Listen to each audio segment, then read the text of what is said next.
आमदार आमदार दादासाहेब टिचकोले या वर्गाचा 637वा दिवस आहे आणि आज आपण 23 फेब्रुवारी 2022 मध्ये प्रवेश केलेला आहे.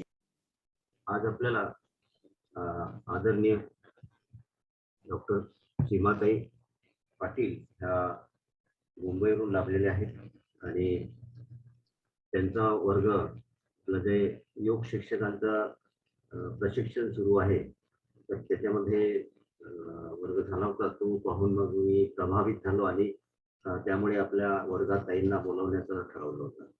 तर ताईंचा संक्षिप्त परिचय असा आहे की संक्षिप्त नाही म्हणता येईल, असा इतका मोठा परिचय आहे की आपल्याला खूप आनंद होत आहे मला त्यांचा परिचय सांगताना. आदरणीय सीमाताई किशोर पाटील या मूळचे आपल्या धुळेचे आहेत आणि त्यांनी MD BMS पण दिल्लीवरून केलेलं आहे आणि MD कलकत्त्यावरून केलेलं आहे. आदरणीय सीमाताईंचं पोस्ट ग्रॅज्युएशन बऱ्याचशा विषयामध्ये झालेलं आहे आणि डिप्लोमाही बऱ्याच विषयामध्ये झालेला आहे. तर त्यांचा आयुर्वेदिक, होमिओपॅथिक, नॅचरोपॅथी, पंचगव्य चिकित्सा, यज्ञ चिकित्सा, त्याच्यानंतर पतंजलीशी त्या मागील 5 वर्षापासून जुळलेले आहेत. आणि आदरणीय सीमाताईंचं जे आष्टेकर गुरुजी हे त्यांचे गुरु आहेत. अष्टांग योग आणि गीता ध्यानविषयी आदरणीय सीमाताईंचा त्यांचं जे परमहंस आश्रम स्वामी श्री अकलमंद महाराज बनारस इथून आहे. त्याच्यानंतर आदरणीय सीमाताईंनी संस्कृत भारती एक्झामिनेशन प्रथम श्रेणीमध्ये पास केलेली आहे. आदरणीय सीमाताईंचं कथ्थक डान्स 3 वर्षापासून त्यांनी बिरजू महाराजकडून घेतलेलं आहे. ड्रॉइंगची एक्झामिनेशन दिलेली आहे. एक्युप्रेशर कोर्स त्यांनी डॉक्टर एंतम जयसूर्या यांच्याकडून घेतलेला आहे. त्याच्यानंतर सुजोग थेरपी, त्याच्यानंतर एक्युप्रेशर हे डॉक्टर राम भोसले सेंटर यांच्याकडून घेतले आहे. ताईंनी एक नवीन कोर्स म्हणजे स्मोक थेरपी याबद्दलही केलेलं आहे. त्याच्यानंतर आदरणीय सीमाताईंचं डायरेक्टर ओम सिद्धी मेडिकल चॅरिटेबल ट्रस्ट ते आहेत. त्याच्यानंतर आदरणीय सीमाताईंचे बरेचसे डिप्लोमा आणि वर्कशॉप ट्रेनिंग कोर्सेस सुरू राहतात. त्याच्यानंतर आदरणीय सीमाताईंचे यूट्यूबवरही बरेच त्यांचे व्याख्यान आहेत. आदरणीय सीमाताईंचं फिजिओथेरपी आणि आयुर्वेदिक क्लिनिक हे डोंबिवलीला आहे. आदरणीय सीमाताईंचं diploma in screen printing, diploma in poultry management आणि 30 वर्षापासून आश्रय मेडिकल चॅरिटेबल ट्रस्टचे ते सभासद आहेत. आदरणीय सीमाताईंचं नाडी परीक्षण आणि आज त्रिदोष याबद्दल आपण व्याख्यान ऐकणार आहोत. सीमाताईंचा परिचय बराच आहे, परंतु आज आपल्याला सीमाताईंकडून जे नाडी परीक्षण आणि त्रिदोष याबद्दल मार्गदर्शन आहे त्यासाठी आम्ही आदरणीय सीमाताईंना या वर्गामध्ये स्वागत करतो आणि विनंती करतो की आपलं मार्गदर्शन सुरू करा. हरिओम.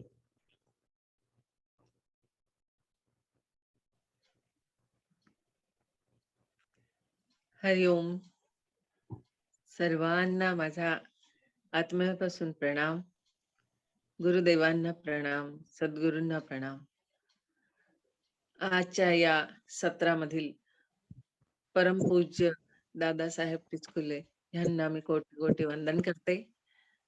सर्व गुरु आणि परिचय हा फार एक ऑकवर्ड पोझिशन असते की नाही, स्वतःबद्दल काहीच ऐकायला मला आवडत नाही.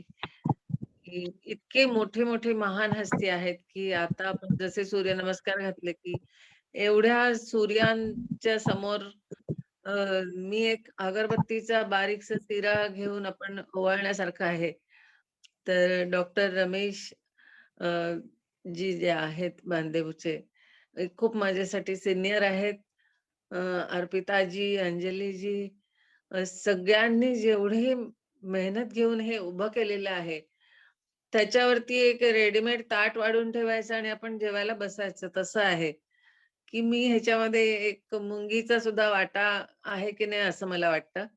आणि हे खूप थोर आहेत. सर्वांचं ज्ञान इतकं आहे तुमचं आणि खास करून डॉक्टर रमेशजी अ, यांच्या समोर बोलणं म्हणजे सुद्धा मला एक अतिशय आज ऑकवर्ड वाटत आहे, की इतके ज्ञानी आहेत आणि तरी सुद्धा नम्र आहेत. फार कमी अशा हस्ती बघायला मिळतात आणि परमेश्वराची कृपा आहे, की नक्कीच माझं काही पुण्य जागृत झालं म्हणून आपल्या सर्वांची भेट झाली आणि अ, रमेशजी बांदेवचेंसारखे सर्व मला आज डॉक्टर्सची भेट होते आहे, सर्व सेवकांची भेट होते आहे. मी एक फक्त सेवक आहे, एवढीच माझी ओळख. मी एक माणूस आहे, एवढीच माझी ओळख. जे काही ज्ञान आहे आपण इथून घेतो, इथेच सोडतो. प्रथम ज्ञान तर आई देते. मग आपले सर्व गुरु आहेत, माता-पिता आहेत, सर्व आहेत, बहीण-भावंड आहेत. सर्व समाज आहे, यांची आपण ऋणी आहोत. आणि जे ऋषीमुनींनी सर्वांनी लिहून ठेवलेलं आहे, जेवढे संहिता आहे, जेवढ्या आपण डिग्री करतो, डिप्लोमा करतो, कोर्सेस करतो, ज्ञान घेतो सगळ्यातून, ते इथूनच घ्यायचं, इथूनच द्यायचं. इदं न मम या भावनेने आपण ही सेवा करतो आहोत. मीही आजपासून तुमच्यामधली आहे. कधीही सेवा असेल तर जरूर सांगा. माझ्याजवळ जेवढा वेळ जास्त झोपेत न घालवता, परमेश्वराच्या शक्तीने कमीत कमी झोपेत, कमीत कमी खाऊन आपण जर जास्तीत जास्त सेवेच्या लायक राहिलो, तर चांगलं राहील अशी प्रार्थना हमेशा नेहमी मी परमेश्वराला करत असते, की परमेश्वरा नेहमी सदैव मला सेवेमध्ये ठेव अंतिम श्वासापर्यंत. तर आजचा आपला विषय अ, एक आत्ताच पतंजलींच्या मार्फत झालं होतं लेक्चर. त्यामधून ही ओळख झाली. खूप छान ओळख झाली आहे. एक निमित्त असतं प्रत्येक चांगला योग यायला, सगळे भोग जायला योग यावा लागतो तसं आहे, की खूप सुंदर व्यक्तींची आणि मी इथे मुंबईत आहे तरी नागपूरमधून आज डॉक्टर रमेशजी आदरणीय सगळे जेवढे तुम्ही आहात, ते सगळ्यांना माझं मनापासून कोटी-कोटी वंदन करते मी. आणि आपल्या ज्या ऋषीमुनींची धरोहर आहे, त्यातला एक छोटासा कण जो मला भावला किंवा प्रॅक्टिसमध्ये मला जो खूप उपयोगी ठरतो आणि सर्वांना ठरावा अशी इच्छा आहे. सगळेजण काही डॉक्टर नाही होऊ शकत हे मी बघितलं. मी सतत फिरतीवरती पण असते. संपूर्ण भारतभर जिथे कुठे बोलावतात किंवा जिथे कुठे गरज आहे माझी तिथे मी नक्की जाते. आत्ताच परवा मी गुजरातमधून आले. कधी दिल्लीला असते, कधी महाराष्ट्रभर असते पूर्ण वेळ. तर या ह्याच्यामध्ये असं समजतं, की खूप जणांची इच्छा असते, की मी पण डॉक्टर व्हावं. परंतु ते डॉक्टर होऊ शकत नाहीत. काही कारणास्तव नाही झालेले आहेत. तर मी सगळ्यांना सांगते, की तुम्ही डॉक्टर आहात. एम-बी-बी-एस, बी-एम-एस, होमिओपॅथी किंवा कुठच्याही याची डिग्रीचा कागद भिंतीवर लावला, म्हणजे तुम्ही डॉक्टर होत नाहीत. तर तुम्ही मनाने डॉक्टर आहात, तुम्ही शरीराने डॉक्टर आहात आणि तुमच्या कार्यातून तुम्ही डॉक्टरी करता आहात. आणि प्रत्येक आई ही डॉक्टर आहे. प्रत्येक आजी ही डॉक्टर आहे. प्रत्येक आजोबा डॉक्टर आहेत. सगळी जी व्यक्ती आहेत, जे जन्माला आले आहेत, तो डॉक्टर आहे. कारण प्रत्येक जण आपण काही ना काही काळजी घेत असतो निसर्ग नियमानुसार. ती काळजी घेणं म्हणजेच डॉक्टरी आहे. फक्त पॅथी वेगवेगळी वापरणं. म्हणजे असं नाही, की एक पॅथीवाल्याने दुसऱ्या पॅथीवाल्याला जनरली म्हणायचं, की आमची पॅथी किती चांगली आहे, तुमची पॅथी किती अ, खराब आहे. हे एक जनरली मी कधी-कधी बघते. तर हे फार वाईट दृश्य आहे, की सगळ्यांचं ज्ञान महत्वाचं आहे. कोणीच परिपूर्ण नाहीये. एक शास्त्र दुसऱ्या शास्त्रापासून अधुरं आहे. आणि योग, आयुर्वेद आणि अध्यात्म ह्याची ही त्रिसूत्री ही जी सांगड आहे, ही आपलं आयुष्य बनवते. आणि आयुर्वेद आहे. फक्त आयुर्वेदाला फक्त आयुर्वेद म्हणतात. होमिओ वेद, ॲलोवेद किंवा युनानी वेद असं नाही म्हटलेलं आहे. याचा अर्थ की हे वेदांमधून आलेलं शास्त्र आहे. म्हणजे तो मनुष्य नक्कीच अध्यात्मावरती सुद्धा विश्वास ठेवणारा आहे आणि त्याच्यामध्ये अहंकार नाहीये. इदं न मम या भावनेने तो जो चालत आहे आणि योग करता आहात तुम्ही. आता आपण बघितलं की इतकी सुंदर सुरुवात झालेली आहे सकाळची. खूप प्रसन्न वाटतं. आणि मी सुद्धा 3:30 वाजेपासून उठते. आमच्या पण गुरु आश्रमामध्ये 3:45 वाजेपासून आरती आणि सर्व सेवा असतात. स्वामीजी विश्वगुरु आहेत. यथार्थ गीता त्यांची लिहिलेली आहे. आकाशवाणीमधून ती पूर्ण झालेली आहे. खूप मोठ्या-मोठ्या संतांची आणि महापुरुषांचे सानिध्यातून खूप काही शिकायला मिळालं. आजही मिळतं आहे. तुमच्यासारख्या सर्व थोरां मोठ्यांच्या मध्ये मी एक क्षुल्लक व्यक्ती असून सुद्धा तुम्ही मला एवढा मान दिलात त्याबद्दल सर्वप्रथम सर्वांचे आभार मानते. आणि आजचा विषय आपण थोडासा बघूया, की आपल्याकडे 1 तास आहे आणि खूप मोठा समुद्र एका छोट्याशा घागरीमध्ये भरून आणण्यासारखा आहे. आयुर्वेद सुद्धा अथांग आहे, अध्यात्म अथांग आहे आणि योगशास्त्र पण अथांग आहे. या सगळ्यांच्या सांगड घालून जे परमेश्वरांनी आपल्याला एक नैसर्गिक डॉक्टर बनवलेला आहे. माझ्याकडे जेवढे शिकतात, जेवढे आजही माझे कोर्सेस चालू आहेत, डिप्लोमा चालू आहेत, डिग्रीज आम्ही घेतो. त्याच्यामध्ये मी सगळ्यांना सांगते, की तुमच्या वयाची अट नाही, तुमच्या शिक्षणाची अट नाही माझ्याकडे याल तर. तुम्ही जसे आहात तसे आहात. मला स्वीकार आहे आणि तुम्हाला हे ज्ञान आहे. त्यातलं फक्त मी आरशावरची धूळ झटकण्यासारखं आहे. मी जे शिकवते हे फक्त आरशावरची धूळ झटकते. बाकी सर्व काही तुमच्यामध्येच आहे. त्याचा तुम्हालाच परिचय करून द्यायचा असतो. तर हे जे आहे हे आपण आज बघणार आहोत, की जे त्रिदोष निवारण जे असतं, ते आणि आपण नाडी परीक्षण. फार पूर्वीचे वैद्य जे होते, पूर्वी डॉक्टर होते. डॉक्टर हा शब्द तर नंतर आला. जेवढ्या संहितांचा अभ्यास केला आहे, जेवढे ग्रंथ मी वाचले त्याच्यामध्ये डॉक्टर हा शब्द कुठे नाही. आपण हे नंतर-नंतर जसं डेव्हलपमेंट्स होत गेल्या तसं-तसं झालं. पण पूर्वी वैद्य असायचे. आयुर्वेद चिकित्सक असायचे. तर ऋषीमुनींपासून जे हे चालत आलेलं आयुर्वेद शास्त्र आहे, हे आपण बऱ्याचशा चरक संहिता आहे, वाग्भट संहिता आहे, सुश्रुत संहिता आहे, शारंगधर संहिता आहे. खूप संहिता आहेत आणि मी वेद पण वाचले, उपनिषदं वाचली. सगळे ग्रंथ जेवढे संतांची जेवढी चरित्र आहेत ते वाचलेत. तर प्रत्येक ह्याच्यामध्ये तुम्हाला योग, आयुर्वेद आणि अध्यात्म या तिघांची त्रिसूत्रीची सांगड दिसते. ह्याच्याशिवाय अ, कुठचंही जे औषध आहे, हे एक मात्र बरं करण्याचं माध्यम आहे, जे आपण तयार केलेली आहेत. पण सगळ्यात मोठे माता-पिता आपले जे आहेत, ते आहे निसर्ग देवता. तर ह्या निसर्गातून, ह्या पंचमहाभूतातून तयार झालेलं हे शरीर, ही जी एनाटॉमी आहे, सर आपण खूप महान आहात आणि तुमच्या शास्त्रापुढे मी काहीही आणि तुमचं संपूर्ण कुटुंब मी आता छोटासा परिचय सरांच्याकडनं ऐकत होते. की ते त्यांची मुलं सुद्धा खूप एक डायबेटॉलॉजिस्ट आहे, एक ऑर्थोपेडिक सर्जन आहे, एक बी-एम-एस आहे, एक एम-डी नेफ्रोलॉजिस्ट आहे. बरेचसे सर्जन्स आणि बरेचसे आपले डॉक्टर मित्रमंडळी ह्या सगळ्या ह्याच्यामध्ये आहेत. तर खूप चांगलं आहे. परंतु एक आपण सर्वसामान्य जनासाठी, की कोणीही जाताना दुःखी राहता कामा नये या जगात, की कदाचित मी पण डॉक्टर असतो तर. तर मी सांगते, की तुम्ही डॉक्टर स्वतःला म्हणा. जे आपण स्वतःला म्हणतो ते आपण आहोत. तर इथे असं आहे, की जे शरीर आपलं बनलं आहे, एनाटॉमी जी आहे, ती सर्वसामान्य छोट्या-छोट्या आज मी 2 वर्षाच्या मुलांपासून ते 100 वर्षाच्या माणसांपर्यंत सगळ्यांचे क्लास घेते. सगळ्यांचे वर्ग आहेत. तर त्याच्यामध्ये असं समजतं, की प्रत्येक जीव हा आकलन करतो आहे. प्रत्येक जीवाला हे येतं आहे. तो त्याच्या रीतीने व्यक्त करतो आहे फक्त. कोणी छान रीतीने व्यक्त करेल, कोणी शांत आहे, कोणी स्वभावानुसार व्यक्त करतं. पण येतं सर्वांना आहे. फक्त आपण त्याला सांगायचं, की "हो, तुला येत आहे." आता स्वपरिचय स्वतःला आधी असला पाहिजे. आपण फिट असू तर आपण दुसऱ्यांना फिट ठेवू शकतो. तर आपण डॉक्टरी करू शकतो. तर दुसऱ्यांना आपण योग शिकवू शकतो. तर आपण प्राणायाम सांगू शकतो. तर ह्या एखादा शारीरिक विकलांगता असेल तर गोष्ट वेगळी आहे. परंतु मानसिक विकलांगता किंवा वैचारिक विकलांगता असता कामा नये. तो दोष असता कामा नये आपल्यामध्ये. आधी आपण स्वतःला कसं फिट ठेवायचं? प्रत्येक गोष्टीसाठी डॉक्टरकडे धावू नका. हे मी सर्वांना सांगते. ते म्हणतात, "तुम्ही डॉक्टर असून सर्वांना असं सांगतात. मग तुमचं पोट कसं भरणार? तुमचा चरितार्थ कसा चालणार?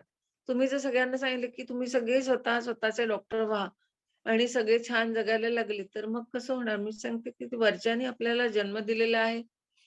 तो एक पहाडात बसलेल्या मुंगीला सुद्धा जेवायला देतो. वरती झोपलेल्या परिंद्यांना पण पळू देत नाही. एवढा निसर्ग सृष्टी चालवतो आहे. तो आपल्याला 2 वेळेचं खायला आणि अंगाला वस्त्र आणि डोक्यावर छप्पर देणार नाही का? ह्या सगळ्याची चिंता नाही करायची आपण. आपल्याला ज्याच्यामध्ये आनंद मिळतो ती गोष्ट करायची. तर हे आनंदी शरीर आधी कसं ठेवायचं? तर समदोष समाग्निश्च समधातु मलक्रिया प्रसन्न आत्मा इंद्रिया मन स्वस्थ इति अभिधीयते. तुमच्या शरीरात सगळे दोष समस्थितीत असले पाहिजे.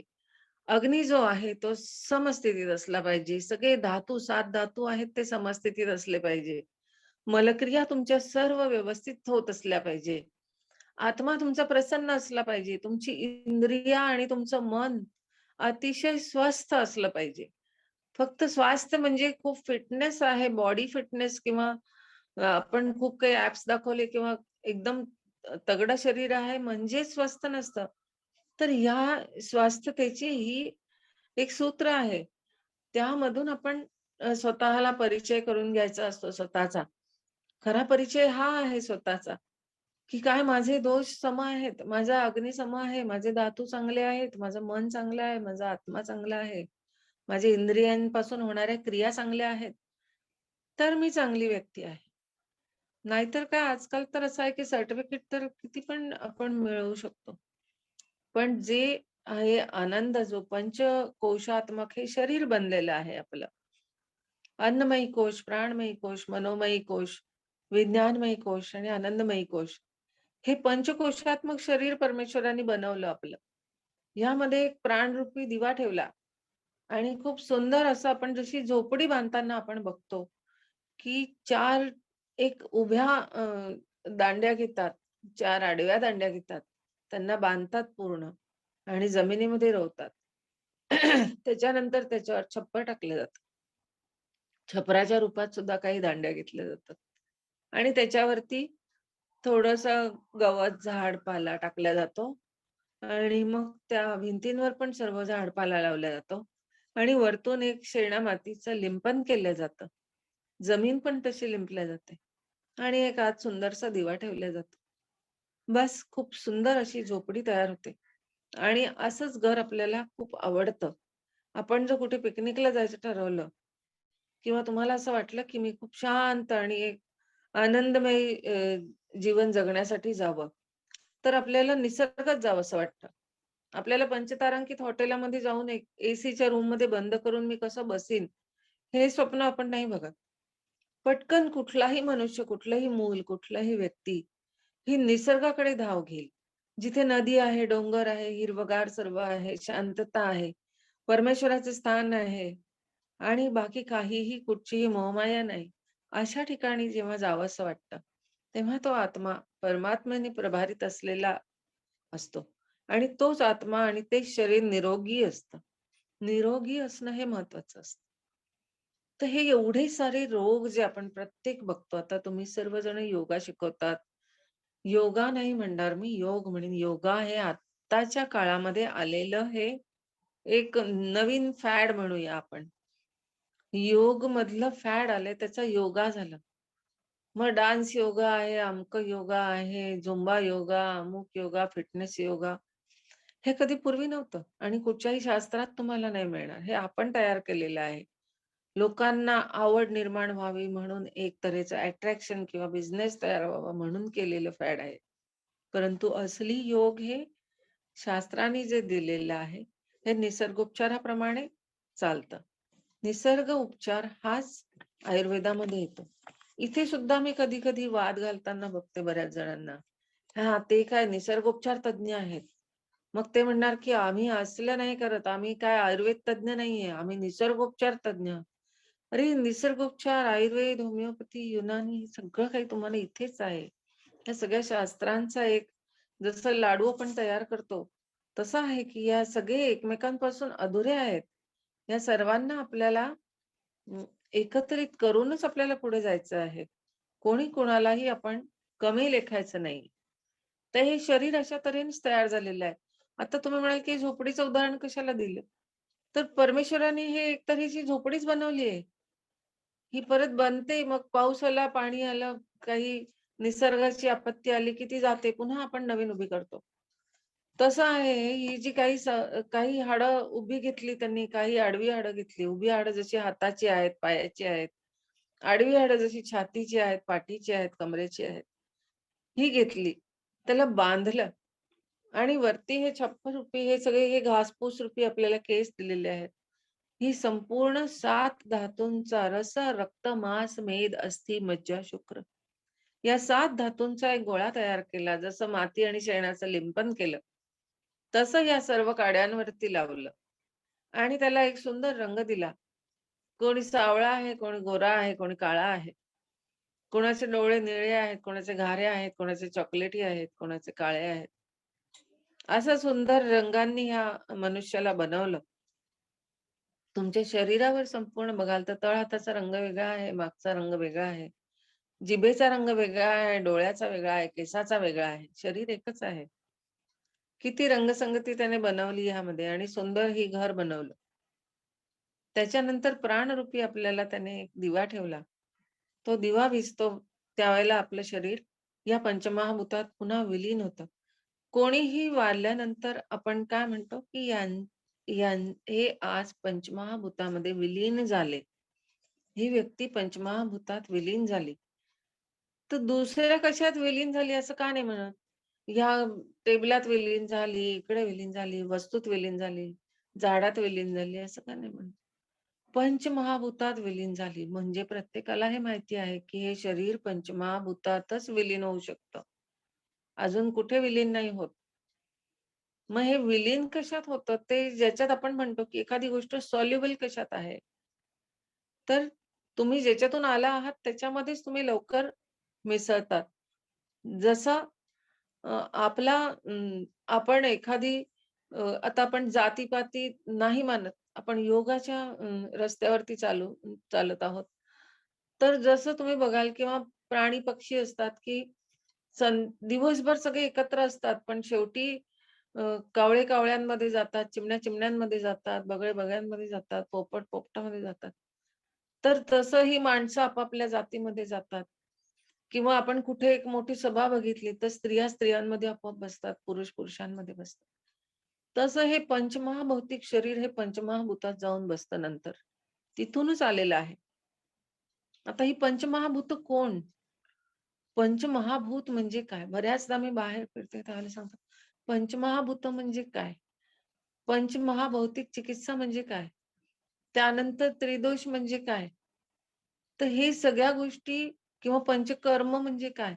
शब्द खूप वापरले जातात, पण माहिती नसते, व्याख्या माहिती नाही, नक्की एक्झॅक्टली काय आहे माहीत नसतं. तर हे पंचमहाभौतिक शरीर जेव्हा ही एवढी मोठं शरीर बनवलं ना त्यांनी, त्यावेळेला पहा तुम्ही घरामध्ये ज्यावेळेला आपण एखादी वस्तू आणतो, एखादं फ्रीज आणा, टीव्ही आणा, कुठचीही वस्तू आणा, अगदी मोबाईल आणा, नाहीतर छोट्यात छोटी औषधाची बाटली आणा. त्याच्यामध्ये एक छोटंसं मॅन्युअल टाकलेलं असतं. मॅन्युअल म्हणजे काय? ते कधी मॅन्युफॅक्चर झालं आहे, कधी एक्सपायर होणार, कसं बनवलेलं आहे, त्याच्या आतमध्ये इन्ग्रेडियंट काय आहेत, त्याचा उपयोग काय, ते कोणी-कोणी वापरावं, कोणी वापरू नाही. सगळ्या गोष्टी त्याच्यात लिहिलेल्या असतात. तसंच हे अख्खं जे शरीर बनवलं, शरीररूपी जे एक कारखाना चालू आहे. आपल्याला श्वास घ्यायसाठी काही वेगळं करावं लागतं का? तो चालूच राहतो. झोपला तरी चालू राहतो. सर्क्युलेटरी सिस्टम्स आहेत, डायजेस्टिव्ह सिस्टम्स आहेत, बऱ्याचशा सिस्टम्स आहेत शरीरामध्ये. हृदय आहे, किडनी आहे, लिव्हर आहे, पॅनक्रिया आहे, सगळ्या गोष्टी आहेत. ह्या त्यांचं त्यांचं आपोआप कार्य करतायत. आपल्याला वेगळं काही मशीन घेऊन कार्य नाही करावं लागत आहे किंवा बघावं नाही लागत आहे. सिस्टमसाठी मॅनेजमेंट नाही ठेवावी लागत आहे. एवढी मोठी सिस्टीम जो परमेश्वर आपोआप हजारो, कोट्यावधी लोकांची, कोट्यावधी प्राण्यांची चालवतो, ती शक्ती किती महान आहे त्याच्यापुढे आपला परिचय काय देणार आपण? काहीच नाही देऊ शकत आपण. तर यामध्ये थोडंसं अध्यात्मात हे शास्त्र असं मिळतं आजच्या विषयातलं, की जे आपण त्रिदोष आपण बघणार आहोत आणि जे पंचमहाभौतिक शरीर त्याची चिकित्सा बघणार आहोत. एका छोट्याशा वेळेमध्ये तुम्हाला छोट्याशा पटापट डॉक्टर व्हायचं आहे आणि खूप फिट राहायचं आहे आणि ओळख पण करून घ्यायची आहे रोगांची. तर हे सर्व कसं साध्य होईल? काही टेन्शन घ्यायचं नाही, टेन्शन द्यायचं नाही. हा पहिला मंत्र असतो माझा. कारण की सगळे रोग हे सायकोसोमॅटिक लेव्हलवरती सापडतात. 99% diseases are on psychosomatic level. माझ्याशी हे सर्व डॉक्टर मित्रमंडळी जी आहेत ती ऍग्री होतील की बरोबर आहे, की शेवटी सगळ्याचा डायग्नोस केल्यावर मूळ हे मनामध्ये सापडतं. ही मानस नाडी आहे. तर हे जे सगळं शरीर बांधलेलं आहे ना, तर आपलं नाक कुठे पडलं असतं, कान कुठे पडले असते, हात कुठे पडले असते, अवयव कुठे कुठे गळत पडले असते. तसं का होत नाहीये? तर हे बांधलेलं आहे. जसं ती झोपडीचे सगळ्या दांड्या घेतल्या उभ्या, आडव्या आणि पानं घेतली, सगळं घेतलं. पण त्याला काहीतरी वेलींनी किंवा दोरीनी, रस्सीनी बांधलेलं आहे. तर ह्या दोऱ्या कुठून आणल्या? तर आपल्या शरीरात 72,000 नाड्या आहेत. ह्या नाड्यांनी बांधल्या. नाडी हाच शब्द वापरलेला आहे. एखादा कपडा अंगावरून पडू नये म्हणून आपण नाडीनी बांधतो. बरोबर आहे की नाही? एखादी वस्तू एखादी आपल्याला टांगायची असेल तर आपण नाडीने बांधतो. तशा तऱ्हेने हे सर्व शरीर ह्या नाड्यांनी बांधलेलं आहे. किती हजार नाड्या वापरल्या त्यांनी? 72,000 नाड्या वापरल्या. आता 72,000 नाड्यांची नावं कोण लक्षात ठेवणार? आणि त्याची स्थानं, त्याची कार्य, त्याचं रूप, रंग हे कसं लक्षात ठेवणार? पुन्हा टेन्शन. आपण टेन्शन घेणार नाहीये, टेन्शन देणार नाही. सोडून द्या. तर एवढं मोठं शरीर जे सगळं आतला बाहेर कारभार चाललेला आहे. अनाटॉमी आणि फिजिओलॉजी हा एवढा मोठा विषय आहे, की आजही त्याच्यावर रिसर्च सुरू आहे. आजही एक छान जसं महासमुद्राचा घेत जाल तुम्ही तर अजून आत जात राहतात तुम्ही. तशा तऱ्हेचं आहे हे. किती लाटा मोजत राहाल तुम्ही समुद्राच्या. जन्म निघून गेला तरी त्या लाटा संपणार नाहीत. तसं हे शास्त्र आहे. तर यामध्ये आपण हे शरीरशास्त्र एवढं डीपमध्ये कसं शिकणार? सोडून द्या, टेन्शन नाही घ्यायचं. आपण ठरवलेलं आहे आजपासून. कुठच्याही गोष्टीचं. त्यांनी सांगितलेलं आहे, की टेन्शन नको घेऊ, बाकी सगळं माझ्यावर सोडून दे. हे पंचमहाभौतिक शरीर जे बनलेलं आहे, जे पंचमहाभूतातून बनलेलं आहे, त्याला आयुर्वेदाचा एक शास्त्र, एक नियम आहे. त्याला म्हणतात सिद्धांत आहे. पिंड ब्रह्मांड न्याय. जसं आपण समाजात वावरतो तर लॉ आहे. कोणी एल-एल-बी असतील ते सांगतील किंवा सर्वांना माहिती आहे प्रत्येक गोष्टीमध्ये कायदा असतो. शाळेत जा कायदा आहे, घरी राहा कायदा आहे, बाजारात जा काही कायदे आहेत, ड्रायव्हिंग करा तरी कायदे आहेत. तसं या शरीराला सुद्धा कायदा आहे. कसला कायदा आहे? तुमची कायदा तोडलात तर कुठे जायला लागतं? न्यायालयात जायला लागतं, न्याय मागावा लागतो. तर हा पिंड ब्रह्मांड न्याय आहे. यानुसार हे शरीर चालतं लक्षात ठेवा. सगळ्यात मोठं न्यायालय परमात्म्याचं आहे. त्याचं ब्रह्मांड हे संपूर्ण कोर्ट आहे. आणि तुमचं पिंड हे त्यामध्ये असलेला न्यायाधीश पण आहे, त्याच्यामधला वकील पण आहे आणि त्याच्यामधला आरोपी पण आहे. तुम्ही काय होता? तुमचा रोल सतत बदलत असतो. तर आपण ह्या पिंड ब्रह्मांड न्यायाप्रमाणे नाही चाललो, तर शिक्षा मिळते. त्याला रोग म्हणतात. रोगरूपी शिक्षा मिळते. जर न्यायालयाच्या दिलेल्या नियमानुसार नाही चाललात, तर तुम्हाला शिक्षा मिळते. निसर्ग नियमानुसार नाही चाललात, तर तुम्हाला शारीरिक दोष येतात. आता कसं ओळखू? तर परमेश्वरांनी हे एवढं छोटंसं मॅन्युअल तुम्हाला दिलेलं आहे. प्रत्येकाला हात आहे. प्रत्येकाला हा पंजा आहे आणि पंजावरती 5 बोटं आहेत. फार रेअर असे आहेत ज्यांना 6वं बोट आहे आणि आपल्याला जे 6वं बोट असतं ते एवढं काम नाही करत. ते जस्ट एखादा एक्स्ट्रा उरलेला गोळा आहे तो लावून दिलेला आहे वाया जाऊ नये म्हणून. पण असली ही 5 बोटच काम करतात. सगळ्या जगातल्या मानवांना तुम्ही बघा 5च बोटं आहेत हो. याचा अर्थ त्याने सर्वांना समान न्याय देतो. न्यायदेवता ही सर्वांना समान न्याय देते. कुणालाच वाईट नाही म्हणत. आणि या बोटांवरती बघा 3 रेषा आहेत. आडव्या 3 रेषा आहेत ना? तर तुम्हाला प्रत्येकाला 3 रेषा आहेत ना? की कुणाला 4, 5, 6, 7 रेषा आहेत, की कोणाची बोटं गुळगुळीत आहेत असं नाहीये. आहे की नाही? आणि सगळ्यांना इथे रेष आहे. पंजा आहे, 2 हात, नाक, कान हे सगळ्यांना अवयव सेम दिलेत. कोणी खास आवडीचा आहे म्हणून त्याला 2-4 हृदय दिले, 2-4 किडनी दिल्या आहेत जास्ती आणि जास्त पॅनक्रिया दिले, काहीतरी सिस्टम जास्त दिल्या असं आहे का? बिलकुल नाही. त्याच्या ह्याच्यामध्ये अतिशय न्यायाने त्याने बनवलेली शरीर आहे. आपण अन्याय करतो आपल्या शरीरावरती स्वतः प्रथम आणि मग दुनिया अन्याय करते. आपण स्वतःवरच अन्याय करतो, की स्वतःचं शरीर स्वतःला माहिती नाही. ज्या वेळेला डॉक्टर्स आम्ही सर्व पेशंट येतो किंवा तुमच्याकडे योग तुम्ही चिकित्सक आहात सर्व, तर समोरचा पटकन सांगतो, की "अच्छा तुम्ही योग करता का? मग माझी मान दुखते, मला हे होतं, मला ते होतं, मला डायबिटीज आहे, मला नाही, मला वात आहे, माझं शरीर जाड आहे." 1001 कंप्लेंट्स सुरू होतात समोरच्या. तुम्ही कुठेही जस्ट ओळख द्या, मी डॉक्टर आहे, की समोरून असं धडाधड, धडाधड, धडाधड सगळी रोगांची लिस्ट यायला सुरुवात होते. असे सगळे गोळा होतील आणि 56 रोग सांगतील प्रत्येक जण.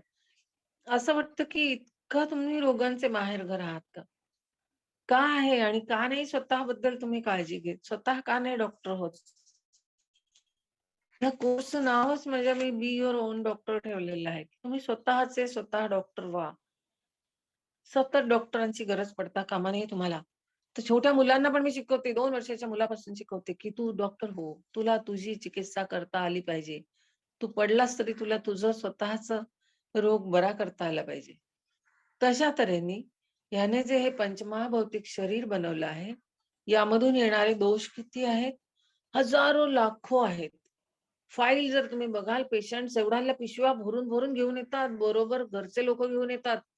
स्वतः जवळच्या फायली कमी पडत असतात, तर घरचे अजून दाखवतच राहतात, दाखवतच राहतात. की स्कॅनिंग केलं, अमुक केलं, सोनोग्राफी केली आहे, फलाना केलं आहे, एक्स-रे केले आहे, पॅथॉलॉजिकल रिपोर्ट्स आहेत. या मोठ्या हॉस्पिटलला गेलो, त्या पॅथीकडे गेलो, होमिओपॅथी झालं, युनानी सगळी तीर्थ फिरून मग येतात इकडे.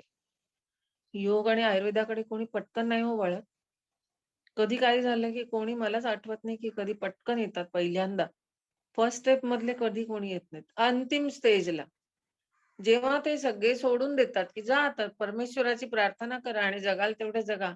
मग खूप धावत पळत सगळेजण येतात आणि परत सांगणार, "आता आमचं सगळं इन्शुरन्स संपलेलं आहे, खिस्सा उलटा झालेला आहे, आता सगळे पैसे खर्च झालेले आहेत आणि एवढी वर्ष आम्ही करतो आहोत, काही इलाज झाला नाही, उलट वाढतच चाललाय रोग. आता तुम्ही पटकन बरे करा. लवकरात लवकर भराभर पटकन बरं करा."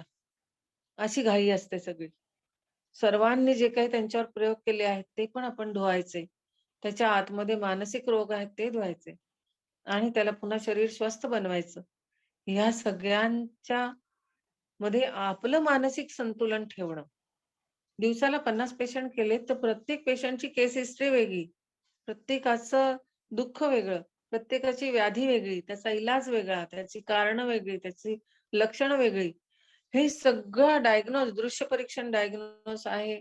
अंतरंग, बहिरंग सगळं त्याचं डायग्नोज करणं आणि त्याची जी चर्या असते, दिनचर्या, ऋतुचर्या, रात्रीचर्या ह्या सगळ्या चर्या लक्षात घेऊन मग त्याला पटकन 5 मिनिटात सगळं डायग्नोज करून सांगितलं.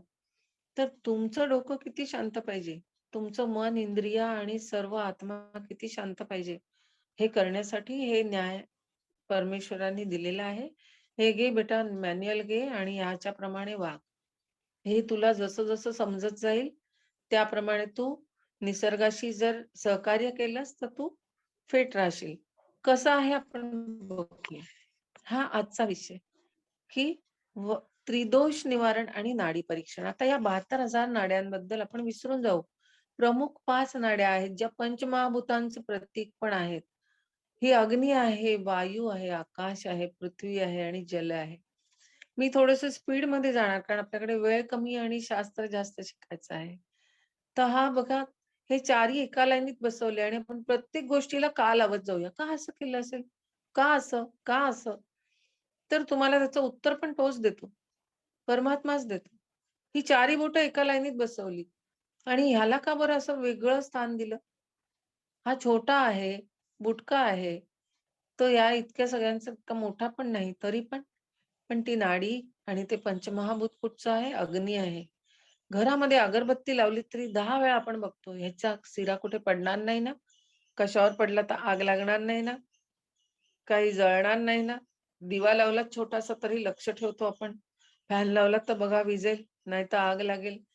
तर एवढासा सिरा पूर्ण सगळं सृष्टी जाळू शकतो. जंगलामध्ये एक सिरा पडला तर अख्खं जंगल जाळतो, वणवा पेटतो.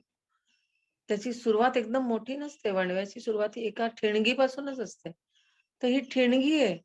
ही ठिणगी खतरनाक आहे म्हणून तिला बाजूला ठेवलंय. आणि खूप इम्पॉर्टंट आहे. या ठिणगी इतकाच आपला प्राण आहे छोटासा. तो जातो ना, तर कितीही डॉक्टर आम्ही काहीही डोळे लावून बघत बसलो, तरी तो प्राण त्या शरीरातून जाताना दिसत नाही हो. कुठचं स्कॅनिंग मशीन बघू नाही शकत त्याला. आजही ते ट्रम्प कार्ड त्याने त्याच्या हातात ठेवलेली आहेत. कितीही माहिर जगातला सर्जन असेल त्याने दाखवावं, की हा बघा प्राण चाललाय आता, इथे गेला, इथे चाललाय. अजिबात नाही. आणि आला म्हटलं तरी येताना दिसत नाही. तर जन्म आणि मृत्यू त्याने त्याच्या हातात ठेवलेला आहे. त्यामुळे आपण आपला परिचय काही मोठा करून देत नाही. मी तरी स्वतःला मोठं नाही म्हणत. कारण ही महत्वाची 2 कार्डच त्याच्या हातात आहे म्हटल्यावरती तुमच्या हातात काय राहिलं? काही नाही राहिलं. तर हे जे आहे, हे पंचमहाभौतिक शरीर, अग्नी, वायू, आकाश, पृथ्वी आणि जल याची कुठेही सिक्वेन्स बदलायचा नाही. आणि हे 3च रेषा का दिल्या हो? प्रत्येकाला का लावलं आपण? तर हे स्वर्ग आहे, हे पृथ्वी आहे, हे पाताळ आहे. मी या त्रिलोकात समावलेलं आहे हे तर दाखवतो. तुझं शरीर डोक्यापासून छातीपर्यंत म्हणजे वरचा भाग आहे. छातीपासून नाभीपर्यंत मधला भाग आहे. आणि नाभीपासून खालच्या पायाच्या तळव्यापर्यंत हा तुझा खालचा भाग आहे. एवढ्याच भागात तुझं शरीर वाटलेलं आहे. जास्त काही अभ्यास करू नकोस. ही चिंता करू नको म्हणून तो सांगतो. आता हा जो पूर्ण पंजा आहे, हा इकडच्या बाजूने वेगळा आहे, इकडच्या बाजूने वेगळा आहे. याला स्पर्श वेगळा आहे, याला स्पर्श वेगळा आहे. आशीर्वाद तुम्ही नेहमी असा देतात, उलटा आशीर्वाद देतो का आपण? कारण इथून सगळ्या शक्ती, इथे या भागात सगळ्या शक्ती समावलेल्या आहेत. आपण कोणाच्या अंगावरती हात फिरवला, कोणाच्या पाठीवर हात फिरवला, एखाद्या छोट्या बाळाला सुद्धा किंवा एखाद्या कुत्र्या मांजरांना पण हात फिरवला, तर उलटा हात फिरवून बघा. पळून जातील, त्यांना इरिटेट होईल, त्यांना नको वाटेल तो स्पर्श. आणि तोच हात तुम्ही मायेने असा फिरवा. याचा अर्थ की एकच हाताच्या 2 बाजू आहेत आणि एवढा वेगळा स्पर्श आहे. का? तर ही त्याची मध्यभागी त्याची जी आहे ही प्रमुख शक्ती आहे. ही तुमच्या मुठीत आहे. सर्व शक्तिमान जो आहे तो तुमच्या मुठीत आहे. इथे त्याची शक्ती आहे मध्ये. आणि बघा या अंगठ्यापासून खालपर्यंत येते, इथे एक रेषा येते. आता ही जी हजारो डिसीजेस आहेत ना, त्याचं मूळ आहे, आपण त्रिदोषावर येऊया. वात, पित्त आणि कफ ही 3 बोटं आहेत. ही तुम्ही त्रिशूळचा आकार बघता आहात. ही त्रिसूत्री ह्या 3 बोटांमध्ये त्याने त्रिशूळ बसवलेला आहे. 3 शूळ. शूळ म्हणजे दुखणं, दर्द म्हणतो आपण ज्याला. व्याधी म्हणतो, पीडा म्हणतो, वेदना म्हणतो. ते शूळ या तिघांचं दर्शन करत. हे तिघं ते शूळचं दर्शन करतात. त्रिशूळ. परमेश्वराच्या मंदिरात जा तरी तुम्हाला देवी असो, देवता असो, शंकर असो, कुठेही गाडलेला त्रिशूळ दिसेल. तो ज्यावेळेला असा होतो त्यावेळेला शरीरामध्ये तो एक शस्त्र म्हणून घुसतो. आणि ज्यावेळेला असा असतो त्यावेळेला तो वरदान असतो. तो पूजनीय असतो. आपण त्याला गंध चढवतो, हार चढवतो, फुलं चढवतो, अक्षता चढवतो आणि त्याची पूजा करतो. तर हा शरीरामध्ये सम असणं आणि स्थिर असणं महत्वाचं आहे. तो आडवा-तिडवा पडला की त्रिशूळ झाला. ही त्रिगुणात्मक प्रकृती आहे, सत आहे, रज आहे, तम आहे, सात्विक, राजसी, तामसी ह्या गुणांमुळेच तू बनलेला आहेस. याच्यामुळेच तू सर्व आकलन करणार आहेस. याच्यामुळेच तुझ्यामध्ये आहार, विहार आणि सर्व काही येणार आहे. तर हा सर्व हे प्रतीक आहे. आपला हात जो आहे, हा प्रतीक आहे आणि हजारो लाखो डिसीजेस व्याधींचं 3च रूप म्हणजे वात, पित्त आणि कफ. ह्यापासून ह्या सगळ्यांची प्रजा तयार झाली. मूळ पित्ताचे 40 प्रकार आहेत. वाताचे 80 म्हणजे 80 प्रकारच्या व्याधी वातापासून होतात. 40 प्रकारच्या पित्तापासून होतात आणि 20 प्रकारच्या व्याधी या कफापासून होतात. आणि ज्यावेळेला शरीरामध्ये त्याने ह्या शक्ती प्रवेश करवल्या, त्यावेळेला वात हा 5 प्रकारचा झाला, पित्त 5 प्रकारचं झालं आणि कफ हा 5 प्रकारचा झाला. कफ हा क्लेदक, अवलंबक, बोधक, तर्पक आणि श्लेष्मक नावाने आपल्या शरीरात बसतो. वात हा प्राण, अपान, उदान, व्यान आणि समान या रूपात बसतो. आणि पित्त हे पाचक, रंजक, साधक, आलोचक आणि भ्राजक या 5 रूपात बसतं. आला पुन्हा 5चा परिचय. हा खूप छान त्याने हे मॅन्युअल बनवलंय. हे सगळं ग्रंथ आहे हा तुमचा हात म्हणजे. कुठेच जायची गरज नाही. एक न्याय दुसरा बनवला, क्षीरदधी न्याय. बघा दूध असतं, पण दुधाचं विरजण घालून दही बनवतो. दह्यापासून आपण ताक बनवतो. ताकातून लोणी येतं. लोणी अग्नीवर ठेवल्यानंतर त्याचं तूप बनतं. आता तुपाचं पुन्हा दूध बनवून दाखवा किंवा दही बनवून दाखवा, ताक बनवून दाखवा. नाही बनवू शकत. तसंच आहे, की जर हे तुम्ही मॅन्युअल समजून घेतलं आणि हे शरीर समजून घेतलं, स्वतःचा परिचय करून घेतलात, स्वतःच खरा परिचय, हा खरा परिचय आहे. तर तुम्ही कधीच आजारी नाही पडणार.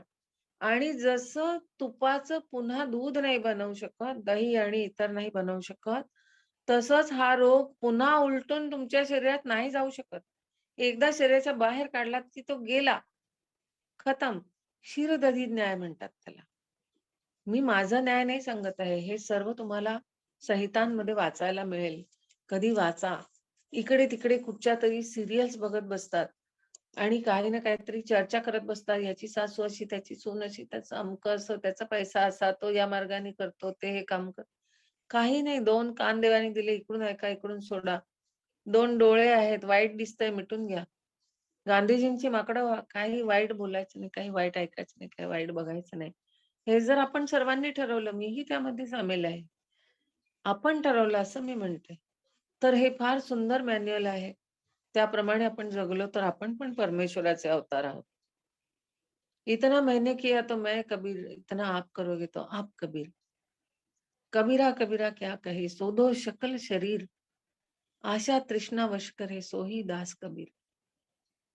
हे आशा आणि तृष्णाच्या मागे आपण जे धावतो आहोत, त्याच्या मागे हे सर्व रोग तयार होतात आहे. टेन्शन. लोन काढा, हे करा, दुनियाभरच्या सगळ्या लक्झरीज जमवा आणि त्या परत हरवू नये आणि चोरल्या जाऊ नये म्हणून त्याचं टेन्शन. तुम्ही जेवढे समाधानी वृत्तीचे राहाल, तेवढे आनंदी राहाल आणि तेवढे व्याधीमुक्त राहाल. आता या सगळ्यांचा जो प्रभाव असतो म्हणजे आपण बघूया, की याची कारणं काय, लक्षणं काय आणि उपाय आहे. थोडक्यात सांगते मी सर्व. की या सर्व हे पंचकोशात्मक शरीर जे आहे, ह्याच्यावरती संग दोषाचा परिणाम होत असतो. तुम्ही कुणाच्या संगतीत राहतात. त्यांचे दोष आणि गुण तुमच्यात येत असतात. नुसतं शरीराचा संग नाही, विचारांचा संग. मी इथे बसले आणि कुठेतरी घाणेरडे विचार करत बसले, तर तो पण माझ्यासाठी संग दोष आहे. एखाद्या चुकीच्या आणि वर्तन करणाऱ्या व्यक्तीचं मी जर चिंतन केलं, तरी तो संग दोष आहे. एखाद्या वाईट खाण्याच्या वस्तूचा जरी मी विचार केला, तरी तो संगदोष आहे. संगदोष हा सर्वकडनं येतो. जे आता आपण बघतो आहोत कोरोनामध्ये सोशल डिस्टन्सिंग. सोशल डिस्टन्सिंग विचारांचं ठेवा. डिटॉक्सिफिकेशन हे इमोशन्सचं आणि विचारांचं करायचं असतं आधी. सगळ्यात आधी मन डिटॉक्स करा. विचार डिटॉक्स करा. मग शरीर डिटॉक्सिफिकेशनसाठी पंचकर्म आहेच. पण सगळ्यात पंचकर्म करून घेतात आणि तरी सुद्धा काही बरं नाही वाटलं. तर हा संघदोष आधी झाडा. मानसिक संघदोष जो आहे, वैचारिक संघदोष आहे, आत्मिक संघदोष आहे, शारीरिक संघदोष आहे. हा जर जाडला तर व्याधी येणारच नाही. तर ह्यापासून आपल्याला ऋतूंचा प्रभाव आहे. वेगवेगळ्या ऋतूंमध्ये प्रत्येकाचं शरीर वेगवेगळं रिएक्ट करत असतं. कुणाला उन्हाळा आनंद देतो, कुणाला पावसाळा आनंद देतो, कुणाला हिवाळा आनंद देतो.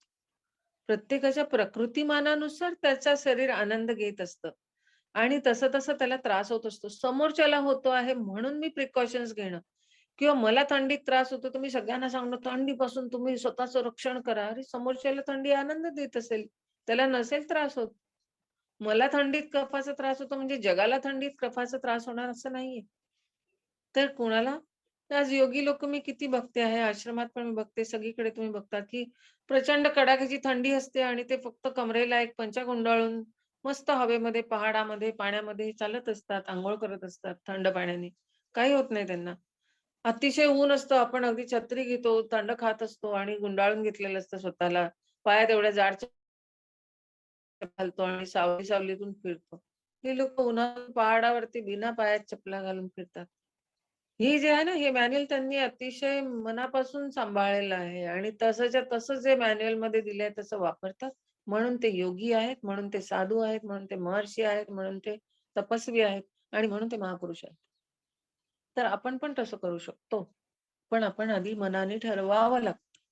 संकल्प सोडावा लागतो. आपण 1 जानेवारीला संकल्प सोडतो आणि तो 5 जानेवारीपर्यंत मोडलेला असतो. असे कैक वर्ष आपण संकल्प करतोय आणि तोडतो आहोत. तर ह्याच्यावरती रसांचा प्रभाव असतो. शरीरात चक्र आहेत. मूलाधार चक्र, स्वाधिष्ठान, मणिपूरक, अनाहत, विशुद्ध, आज्ञा आणि सहस्त्रार. ह्या चक्रांचा प्रभाव आहे शरीरामध्ये. जे कुठच्याही स्कॅनिंग मशीनमध्ये नाही दिसणार. हे फक्त तुम्हाला अध्यात्म आणि योगच सांगू शकतं हे चक्र कुठे काय काम करत आहे आणि ओळखू शकतात नजरेने तुम्ही. स्पर्शाने ओळखू शकतात. तर या सगळ्यांचा अतियोग एखाद्या गोष्टीचा करता आहात, ओव्हर यूज. एखाद्या गोष्टीचा अयोग बिलकुल वापरला नाही जाते शरीर. कुठच्या शरीराचे असे पार्ट आहे बसणार, आमच्याकडे खूप नोकर आहेत, आमची काय श्रीमंती आहे, आम्ही गाडी-घोडं. पाय टाकला की लिफ्टमध्ये, खाली पाय टाकला की कारमध्ये, तिथून एसीमध्ये, तिथून हीटरमध्ये. तुमचं शरीर कसं काय काम करणार मग? या निसर्गाच्या आई-वडिलांच्या बरोबर कधी गेलाच नाही, तर तुम्ही आजारी पडणार आहात. चालायचं नाही. कशाला चालायचं? आमच्याकडे स्कूटर आहे, कार आहे, दुनियाभरचे व्हेइकल्स आहेत. चाला, फिरा. कधी सुद्धा वाहणारं पाणी खराब होत नाही. चालणारी माणसं खराब होत नाहीत.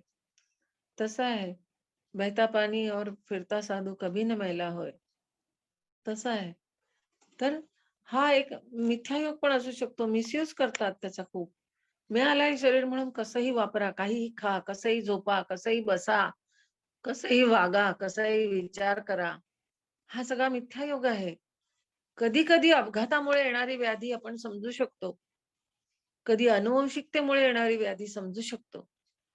जन्मबल असतं, जन्मजात काही दोष आलेले असतात.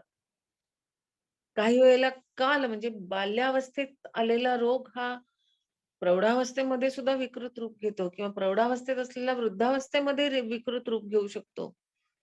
तर हा जो आहे ह्याला कालबल म्हणतात. दैवबल आहे. शेवटी प्रारब्ध हे मानावं लागतं की नाही? सगळ्यांनाच आपल्याला का नाही श्रीमंत आणि खूप हवेली आणि सगळे गर्भश्रीमंत बनवलं? का गरीब श्रीमंत हे असे काहींना विकृती, काहींना आनंदी शरीर असं का दिलं आहे? तर हे दैवबल आहे शेवटी प्रारब्ध मानावं लागतं. स्वभाव बल आहे. शारीरिक स्वभाव सुद्धा वेगळा आहे. मानसिक स्वभाव वेगळा असतो. तसं शरीराला पण आहे ना, भूक आहे, तहान आहे, झोप आहे. ह्या सर्व क्रीडा करतो तो शरीराच्या. तर ह्या सर्व जे आहे ह्याचे सगळे प्रभाव अतिरेक किंवा कमी वापर ह्याचा दोषांचं मूळ असतं. तर आपण ह्या 80, 40 आणि 20 म्हणजे 140 व्याधींचं पहिलं माहेरघर आपलं शरीर आहे. फक्त त्या सुप्त अवस्थेत असतात. आपण विकृत वागलो तर त्या विकृत अवस्थेत बाहेर येतात. आहेत सगळ्यांच्या शरीरामध्ये. कोणाच्या शरीरात नाही असं नाहीये. तुम्ही अध्यात्मामध्ये सुद्धा रामचरितमानसमध्ये तुम्ही जो उत्तरखंड वाचलात त्याचा, तर त्याच्यामध्ये सुद्धा ह्याचा रेफरन्स मिळतो. काम वात कफ लोभ अपारा, क्रोध पित्त नित छाती जारा. इतका सुंदर आहे तो दोहा वाचा. सर्वांचं वाचन करा. वाचलत तर वाचाल. तसं आहे. या सर्व पंचमहाभौतिक शरीरातून येणारे हे सर्व आपण दोष बघितले. आता हे शोधायचे कसे? एवढ्या नाड्यांमध्ये असलेले हे नाड्या काय आहेत हे? एक शहरामध्ये असलेला जसा एक आपल्या घरामध्ये नाली आहे, बरोबर आहे? तुमच्या बेसिनला पाईप आहे, बाथरूमला पाईप आहे, टॉयलेटला पाईप आहे. तिथून जाणारा जो सर्व मलक्रिया ज्या तुम्ही टाकतात त्याच्यामध्ये, घाण पाणी टाकतात, सांडपाणी टाकतात. ते कुठे जातं? एक बिल्डिंगच्या मोठ्या पाईपमध्ये जातं. बिल्डिंगच्या मोठ्या पाईपमधून ते जातं नद्यांमध्ये किंवा एखाद्या मोठ्या नाल्यामध्ये आणि तिथून मोठ्या समुद्रामध्ये किंवा जमिनीच्या पोटामध्ये गाडल्या जातं. हे सगळं शरीर हे जे 72,000 नाड्यांनी बनलेलं आहे, हे सगळे टनेल्स आहेत. ही सगळी तुमची वाहतूक करणारी शरीरातली ही एक रस्ते आहेत. ही भुयारं आहेत सगळी. ज्याच्यामधून हे सगळे मल पण वाहत आहे, रक्त पण वाहत आहे, अन्न पण वाहत आहे.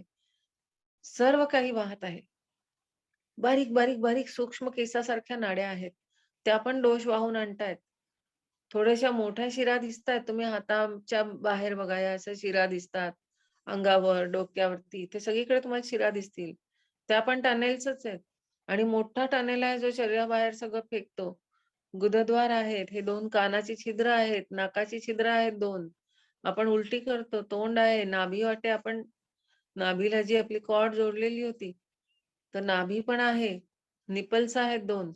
ही सगळी महाद्वार आहेत, ज्याच्याद्वारे आपण सर्व ग्रहण पण करतो आणि शरीराच्या बाहेर मल पण फेकतो आणि अख्खं शरीर बघाल तर पोरस आहे.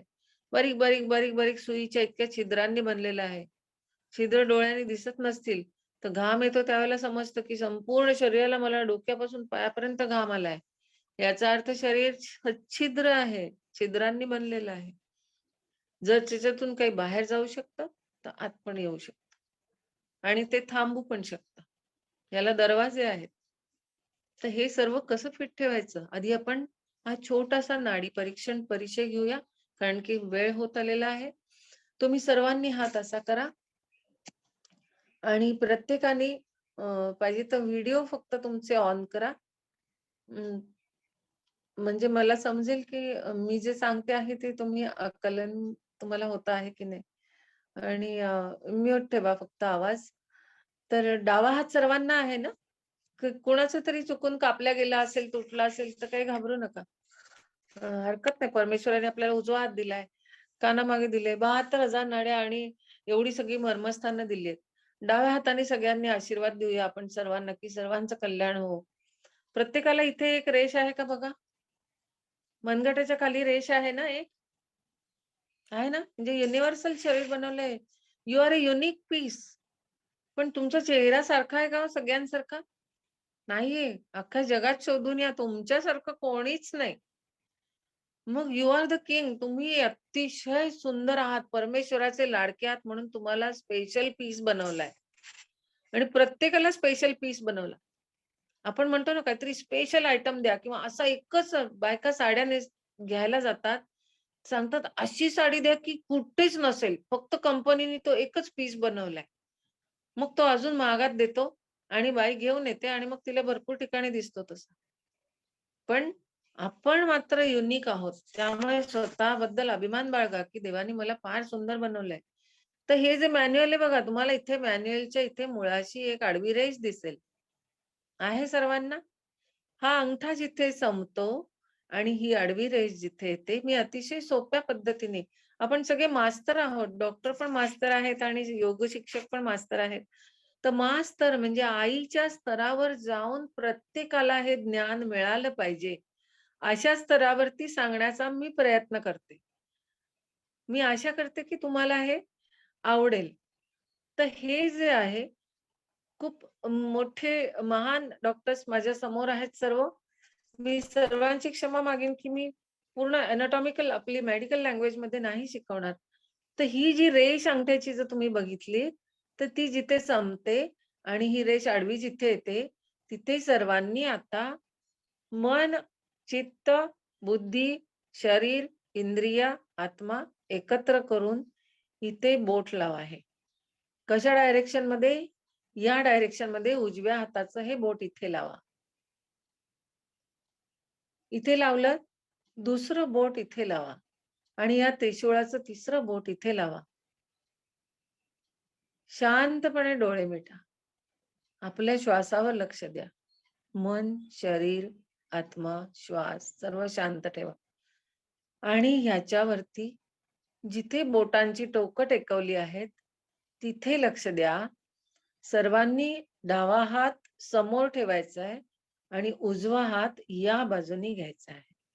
काही जण असा धरून बसलेले आहेत, तर चुकीचा डायग्नोस होईल.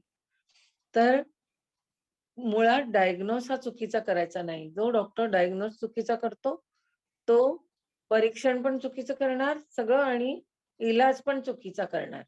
बरोबर? तर तुम्ही आता सगळ्यांनी काही 1-2 सेकंदासाठी तुमच्या उजव्या हाताच्या टिप्स वरती काय लागतं आहे? काय समजतं आहे? शरीरात काय चाललं आहे? 180 रोगांचं शरीर आतमध्ये काय करत आहे? कुठचा रोग माझ्या शरीरात आता आहे? एका सेकंदात मी तुम्हाला सांगते. काही बोटांना तुमच्या 3 बोटांच्या टोकावरती काही स्पंदन जाणवतंय? काही धडकन जाणवते? पाल्पिटेशन? थोडं-थोडं धक-धक-धक असे ठोके लागतात? धडकन धडकन जाणवते. लागतात ना ठोके? होय, होय. हां. जरी तुम्ही थोड्या वेळाकरता माईक ऑन केलेत तरी चालेल. तर बघा प्रत्येकाला लागेल. व्यवस्थित हात सरळ ठेवला आणि इथे थोडासा मऊ-मऊ भाग असतो बघा.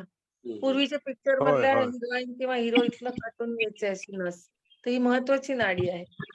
अतिशय महत्वाची नाडी. जिथे पहिला ठोका लागतो त्याला लागून 3 बोटं जर ठेवलीत, तर तुम्हाला अतिशय छानरित्या स्पंदनं मिळतात. हो, हो. मिळतात ना? हो, आता मिळतात. लक्ष द्या पुन्हा एकदा त्या स्पंदनांवर, की कुठच्या बोटाला स्पंदन तुम्हाला जास्त लागतंय. कुठच्या बोटावर स्पंदन सगळ्यात उच्च लागत आहे, कुठच्या बोटावर मध्यम लागत आहे आणि कुठच्या बोटावर थोडं हलकं लागतंय. करंगळी जवळचं त्याला जास्त वाटतंय. हां. कुणाला मधलं मधल्या लागेल, बोटाला जास्त. कुणाला पहिलं हो, लागेल, मधल्या कुणाला बोटाला जास्त निळं लागतंय. लागेल, कुणाला 2 मधल्या बोटाला बोटांवर जास्त लागेल. लागतंय. आहे की नाही? दोन्ही बोटांवर लागतंय काही जणांना, बरोबर? तर ह्याचं कारण काय आता आपण बघू. पहिला आणि मधल्या बोटाला लागतं. गुड. खूप छान डायग्नोज करतात. बघा तुम्ही किती सुंदर डॉक्टर आहात आणि वैद्य आहात. कुठेच कॉलेजेसमध्ये जाऊन मोठमोठ्या डिग्र्या घ्यायची गरज नाही. तुम्ही स्वतःच डॉक्टर आहात आणि काही पैसे पण खर्च करायची गरज आहे का ह्याला? आपलाच हात आहे, आपणच डॉक्टर म्हणून तपासतो आहोत. नाडी वैद्य होणं सोपं आहे. अतिशय त्यानंतर आपण खूप गहन शास्त्र आहे हे. आध्यात्मिक आवड असेल तर शिवस्वरोदय शास्त्र वाचा. त्यामध्ये सर्व काही मिळेल तुम्हाला.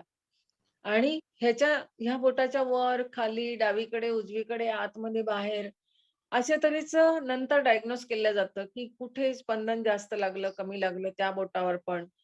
तर ते तुम्ही आता टेन्शन घेऊ नका. आता आपण या सत्रापुरतं बघूया, की तुम्हाला हे 3 दोष ओळखता आले पाहिजे. या बोटावर ज्यांना लागलं स्पंदन जास्ती, त्यांच्या शरीरात आता वात प्रकृती आहे किंवा वातविकार सुरू आहे नाड्यांमध्ये. मधल्या बोटावर ज्यांना लागलं, त्यांना पित्त प्रकोप आता शरीरामध्ये, नाड्यांमध्ये सुरू आहे आणि या बोटावर लागलं त्यांना कफ प्रकोप आहे. 2 बोटांवर लागलं कुठच्याही तर ते द्विदोष आहेत. तिन्ही बोटांवर असं जाणवलं तर त्रिदोष आहे. आपण म्हणतो ना त्रिदोष आहे. पण सर्व बंधू-भगिनींनी नीट लक्ष देऊन ऐका, की कधीही स्वतःला किंवा दुसऱ्यांचं डायग्नोज करताना या तिन्ही बोटांवर उच्च रीतीमध्ये, उच्च स्थितीमध्ये स्पंदन लागता कामा नये. तसं स्पंदन ज्यावेळेला लागेल, त्यावेळेला आपल्याला स्ट्रोक येतो. पॅरालिसिस स्ट्रोक तुम्ही बघितले, फेशियल स्ट्रोक येतात, बेल्स पल्सी. त्यानंतर तुम्हाला ब्रेन स्ट्रोक येतो. लकवा मारतो की नाही आपल्याला? तर किंवा हार्ट अटॅक येतो.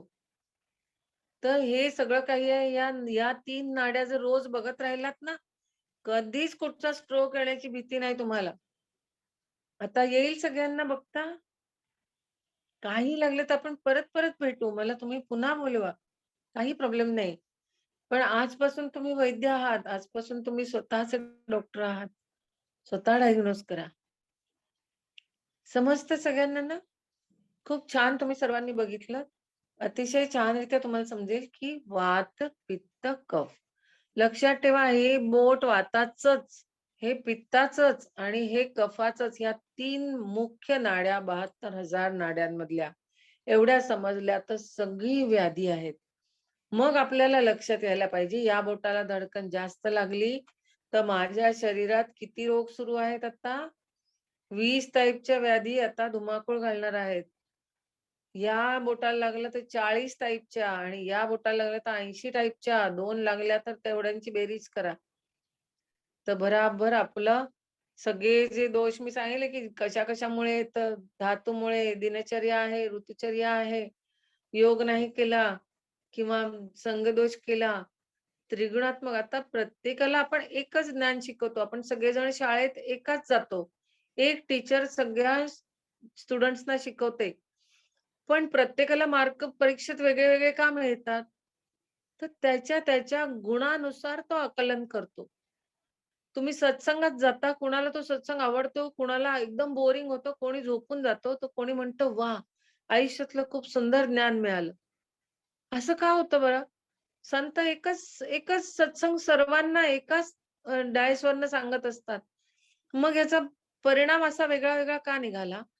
तर हे आपल्या अंगातली असलेली सात्विक, राजसी आणि तामसिक गुणांचा जो प्रभाव आहे, दबाव आहे परमाणूंचा, तो तुम्हाला आपण बघूया, की हे 3 गुण तुम्हाला काय त्रास देऊ शकतात, कसं ओळखू शकतो आपण? तुम्ही खूप चिडचिडे ज्यावेळेला होतात, ज्यावेळेला आपण अननेसेसरी छोट्या-छोट्या कारणासाठी रागवत असतो किंवा समोरचा माणूस खूप रागावतो आहे आणि सतत भडकलेला असतो. कधी पण भांडकुदळ लोकं असतात काही, तर त्यांच्यामध्ये ह्या पित्ताची विकृती आहे. तो माणूस कुठचाच वाईट नसतो. आपण त्या माणसाची वैर धरतो. एखाद्या गुणामुळे आलेला प्रभाव समजून त्या माणसाला क्षमा करा. त्या व्यक्तीला, त्या नातेवाईकाला क्षमा करा. आणि आपण कुणालाही वाईट नाही म्हणायचं. त्याच्यामध्ये असलेल्या गुणांचा तो प्रभाव वाईट आहे. तो प्रभाव निघाला तर तो माणूस सुंदर होतो. आपण पण सुंदर होतो. आपल्यात सुद्धा दोष आहेत. आपण पण असं काही ना काहीतरी विकृत वागतोच कधीतरी, विचार करतो, खातो, झोपतो, फिरतो, घालतो. तर ह्या सगळ्या विकृती आपल्या प्रत्येकात आहेत. ह्या आपण परमात्मा नाहीये, की एकदम सर्व गुण संपन्न आहोत. पण कमीत कमी ते कंट्रोलमध्ये ठेवणं, हा रिमोट तर आपल्या हातात आहे. आपला रिमोट आपण कायम समोरच्याच्या हातात दिलेला असतो. बघा हो, मला हे कसं दिसतं. बघा हो, मी खाल्लं हे बरं वाटतं का? तर तुला चांगलं वाटलं तर समोरचा म्हणेल, "छी काय खायला दिलं?" तुम्ही म्हणा, "अरे एवढी टेस्टी डिश बनवली आणि तुम्ही थू करताय." मग ते समोरच्यावरती तुम्ही डिपेंड नका राहू. तुम्हाला काय वाटतं हे बघा. एखाद्याला गोड अजिबात तोंडात घ्यावंसं वाटत नाही. एखाद्याला फक्त गोड खावंसं वाटतं. एखाद्याला तिखट म्हणजे कानाला, नाकाला, अंगाला घाम येईल एवढं खावंसं वाटतं. तो दुसरा असतो तो बिलकुल तिखट म्हणजे मिरची एक पण नाही घालत. असे पण मी बघते, की आठवड्याभर 3-4 मिरच्या पुरतात आणि काही आहेत, की एवढ्या मोठ्या पाव किलो मिरच्या एका जेवणात खाऊन जातात. त्यांना काही होत नाही. ना त्यांना मूळव्याध होत, ना त्यांना काय होत. प्रत्येकाची प्रकृती आहे. तुम्ही कुणाशीही कंपॅरिझन करू नका स्वतःची. घरातल्या 4 व्यक्तींशी पण कंपॅरिझन नका करू. बायका इतक्या दुःखी असतात ना, की कधी हे काय हे संसार सुटेल का बरं? अहो, रोज एवढं मरमर करून जेवण करते, ताटात वाढलं. मुलगा म्हणतो आवडत नाही. मुलगी म्हणते, "आई छान झालंय." नवरा म्हणतो, की "बाहेरूनच आणलं असतं पार्सल बरं झालं असतं. तुला काही शिकून घ्यायला नको पदार्थ. काय तेच-तेच बनवते. काय मसाले तुझे?" मी सांगते, की "शांत राहा. सर्वांना प्रणाम करा." तर त्यांचे गुण दोष बोलताहेत, तुमचा दोष नाहीये. आणि तुमचा एकच दोष आहे, की तुम्ही त्यांचे गुणदोष नाडी बघून ओळखले नाही, त्याप्रमाणे त्यांना खाऊ नाही घातलं. त्याचा दोष जर सांगतो आहे, आता जर पित्त प्रकृतीवाले आहेत आणि ते चिडतात आहे, तर त्यांना गोड खायला द्या. त्यांना थंड खायला द्या. त्यांना स्निग्ध खायला द्या. वात प्रकोप झाला आहे, जाडे झालेले आहेत, त्यांना अजून तुम्ही घी, बटर, तेल आणि वातूळ असे पदार्थ दिले, तर तो अजून वात विकृती होणार त्याला. तो सरभरल्यासारखाच वागणार. आपण म्हणतो ना, काय सरभरलेल्या डोक्याचा माणूस आहे, जाऊ दे, ह्याच्या बरोबर नका राहू. आणि काही चंचल असतात, एक ठिकाणी बसणार नाहीत. बोलताना पण प्रचंड हालचाली करणार, डोळ्याच्या, मानेच्या, अंगाच्या सगळ्या काही. मुलं पण छोटी बघाल तुम्ही वर्गात कधी एका बेंचवर नाही बसणार. संपूर्ण किती मार खातील पण फिरतच राहतील ते. शेवटी कंप्लेंट आई-वडिलांना शाळेत बोलवायला लागतं. याला शांत करा. ते काय शांत करणार? त्याच्या हातला दोष शांत करायला शिक्षकांनी शिकलं पाहिजे म्हणून तर तुझ्या शाळेत पाठवलं त्याला. त्यांना शांत करता आलं असतं शाळेत कशाला आला असता तो? कधीच नाही. तुम्ही डॉक्टर किंवा योगी आहात किंवा योग शिक्षक आहात किंवा आई-वडील आहात किंवा कोणी आहात, तर ही तुमची ड्युटी की समोरच्याचा दोष ओळखून तो काढायचा प्रयत्न करा. तसं वागायचा प्रयत्न करा. डॉक्टरला प्रत्येक पेशंटशी त्याच्या रोलमध्ये जाऊन त्याच्याशी ॲग्री होऊन तसं वागावं लागतं. मग तो डॉक्टर छान असतो. त्याला तिथे स्वतःचे ना तिन्ही गुण शांत ठेवावे लागतात. तर तुम्ही डॉक्टर बनू शकतात किंवा सगळे डॉक्टर्स माझ्याशी ॲग्री होतील किंवा तुम्ही योग शिक्षक आहात सगळेजण ते ॲग्री व्हाल, की अरे समोरचा जो सांगतो आहे पण आपण त्याला सारखं म्हणू का? माझे आधी विकार बघ, मला आधी काय त्रास होतो बघ, माझ्या घरात बघ काय कटकट आहे. हे पेशंटला सांगू शकतो का आपण? नाही सांगू शकत. Next to God is doctor. तुम्ही परमेश्वराचं स्वरूप आहात. तर हे परिवर्तित होतात. आज वाईट आहे, उद्या चांगलं असेल. आज चांगलं आहे, उद्या वाईट गुण होतील. खाणं तुम्ही चांगलं ठेवा. कफदोष आहे तो अतिशय आळशी असतो. धप्प बसलेले असतात. काय वाटेल ते बोला. जग इकडचं तिकडे होऊ द्या. ते हालणार नाहीत. हळू-हळू खातील, हळू-हळू फिरतील, हळूच उठतील, हळूच झोपणार. सतत झोप आवडते. शरीर किती वाढू दे, काही नाही. 1, 2, 3, 4 टायर आले तरी काय योग-बिग सांगू नका करायला. कुठे जीवाला त्रास द्यायचा. तुम्ही सगळी सकाळी इथे बसलेले आहात. अख्खा परिवार प्रत्येकाचा बसलेला आहे का? नाहीये. मी सांगेन इथे बसून की नाही बसलेला आहे. आतमध्ये मस्त झोपलेले असतात. तुम्ही 5 वाजता उठून इथे सगळेजण हे करता आहात, योग करता आहात आणि तुमच्या घरातले मस्त पांघरुणं घेऊन झोपले. हे येडं आहे, हे सकाळी रोज उठून बसतं, हिला झोप येत नाही. कामधंदा नाही या लोकांना. हे सगळे रिकामटेकडे एकत्र येतात आणि सकाळी 5 वाजेपासून काहीतरी करत असतात. मरू दे तिकडे, झोपा शांतपणे. हां, हां. झालं. ठीक आहे, ठीक आहे. तू कर, आम्हाला सांगू नको. हा प्रकार बऱ्याचशा घरांमध्ये दिसेल. मी फार सत्य बोलते आणि तुम्ही माझ्याशी सहमत असाल असं मला वाटतं. आहे की नाही? तर किती तुम्ही आपटता डोकं. अरे करा, बघा किती लोकं जुळतात ते. सगळं भारतभर सगळीकडे पसरतंय. मी किती फिट झाले, मला असं-असं होतं, तर काही ना औषध घेता. ठीक आहे, ठीक आहे. एक गोळी द्या गपचूप, पटापट 2 तासात उभं राहीन असं काहीतरी सांगा. आयुर्वेदिक मी जिथे प्रॅक्टिस करते तिथे आयुर्वेदिक, होमिओपॅथिक आणि सगळे स्पेशालिस्ट आहेत. कधी आले की विचारता हे ह्याचा इलाज होईल का हो तुमच्याकडे? मी सांगते होईल पण आयुर्वेदिक रीते. अरे बापरे! आयुर्वेदिक? हे लंबी-चौडी ट्रीटमेंट असते. बरेच दिवस लागणार बरं व्हायला. पटकन बरं होणारं कोण आहे? म्हटलं पुढे जायचं. रस्ता पुढे आहे. मी रमेश डॉक्टरांचा आणि सर्व डॉक्टरांची माफी मागेन ॲलोपॅथी डॉक्टरांची. पण झटपट, फटाफट धावायचं असेल तर ॲलोपॅथी पाहिजे. आणि शांतपणे सगळी नालीचा कचरा बाहेर काढून शुद्ध करायचं असेल तर आयुर्वेद आहे आणि योग आहे. तर आपण ठरवायचं की मला काय कसं करायचं आहे बरं स्वतःला. पण जे झटपट असतं ते नंतर परत झटपट आत पण येतं आणि मल्टिपल होऊन येतं ते. व्याजासकट येतं ते असंच येत नाही. आहे की नाही? ते प्रत्येकाला आपल्याला पण हा त्रास होतो. आता मला लेक्चर द्यायचं आणि माझं डोकं खूप ठाण-ठाण दुखत असेल, तर मला पटकन एखादी गोळी खाणं जरुरी आहे. नाहीतर ते सगळं लक्ष माझं डोकंदुखीकडे जाईल. आहे की नाही? तसं आहे. ठीक आहे, तेवढ्यापुरतं औषध घ्या, तेवढ्यापुरतं बरे व्हा. पण ह्या सर्व गोष्टी लक्षात घ्याव्या लागतात आपल्याला. वात आणि पित्त आणि कफाचे हे अशा तऱ्हेच्या हालचाली असतात या लोकांच्या. हे आपण डायग्नोसवरनं दृश्य परीक्षणावरनं बघू शकतो. सगळ्याचा एक छान अतिशय सुंदर इलाज परमेश्वराने करून ठेवला आहे. एकच इलाज, तो म्हणजे त्रिफळा चूर्ण खा. फार स्वस्त आणि सोपं आणि बनवायला पण सोपं. You are manufacturer. फळं आणू नका. 4 मात्रांमध्ये आवळा घ्या, 2 मात्रांमध्ये बेडा घ्या आणि 1 मात्रेमध्ये हरडा घ्या. आता ही फळं आणलीत आणि मिक्सरला घातलीत, तर घरात कमीत कमी 8-10 मिक्सर तुटतील, पण त्याची काही पावडर होणार नाही. हे कंपन्यांमध्ये मोठमोठ्या ग्राइंडर्समध्ये ह्याची पावडर बनते. चांगल्या कंपनीचं सील पॅक असं वेगवेगळ्या पावडर आणा, सुट्ट्या आणा. आवळा, बेहडा आणि हरडा. 4 आवळा, 2 बेहडा, 1 हरडा. हे इतक्या चमचा, 4 चमचा, 2 चमचा, 1 चमचा पावडर घ्या. मिक्सर करून एका बाटलीत भरून ठेवा. 0 to 5 इयर्सच्या मुलांना किंवा 10 वर्षापर्यंत सुद्धा नाही द्यायचं. अतिशय त्यांची आतडी ही सॉफ्ट असतात आणि तेवढं त्यांचं खाणं-पिणं असं विकृत नसतं आपल्या मोठ्या माणसांसारखं. त्यामुळे ते पाचन संस्था त्यांची नाजूक असते. त्यामुळे त्यांच्यावरती हा प्रयोग करू नका. अगदी बद्धकोष्ठता खूपच आहे मुलांना 2-2, 3-3 दिवस ते टॉयलेटला जात नाहीत. तर त्या 1 कप पाण्यामध्ये पाव चमचा चूर्ण घालून उकळा, ते पाणी गाळा आणि ते पाणी दिवसभरामध्ये 3-4 वेळा थोडं-थोडं करून पाजा. ते पण 5 ते 10 वर्षाच्या मुलांना. 0 to 5 इयर्स वाल्यांवरती हा प्रयोग करू नका. 10 वर्षाच्या पुढे ते 25 वर्षापर्यंत तुम्ही अर्धा चमचा घेऊ शकतात. 25 वर्षापासून ते 60 वर्षापर्यंत तुम्ही 1 चमचा घ्या आणि 60 वर्षापासून पुढे 100 वर्षापर्यंत पुन्हा अर्धा चमचा घ्या. जर अगदीच तुम्ही ठणठणीत असाल आणि खूप बद्धकोष्ठता किंवा खूप विकारांचं शरीर आहे, तर 1 चमचा रोज. रोज रात्री घ्या. तर सगळे म्हणतात की हे ऍडिक्शन आहे, मग बापरे ती सवय आहे, ते व्यसन लागल्यासारखं होईल.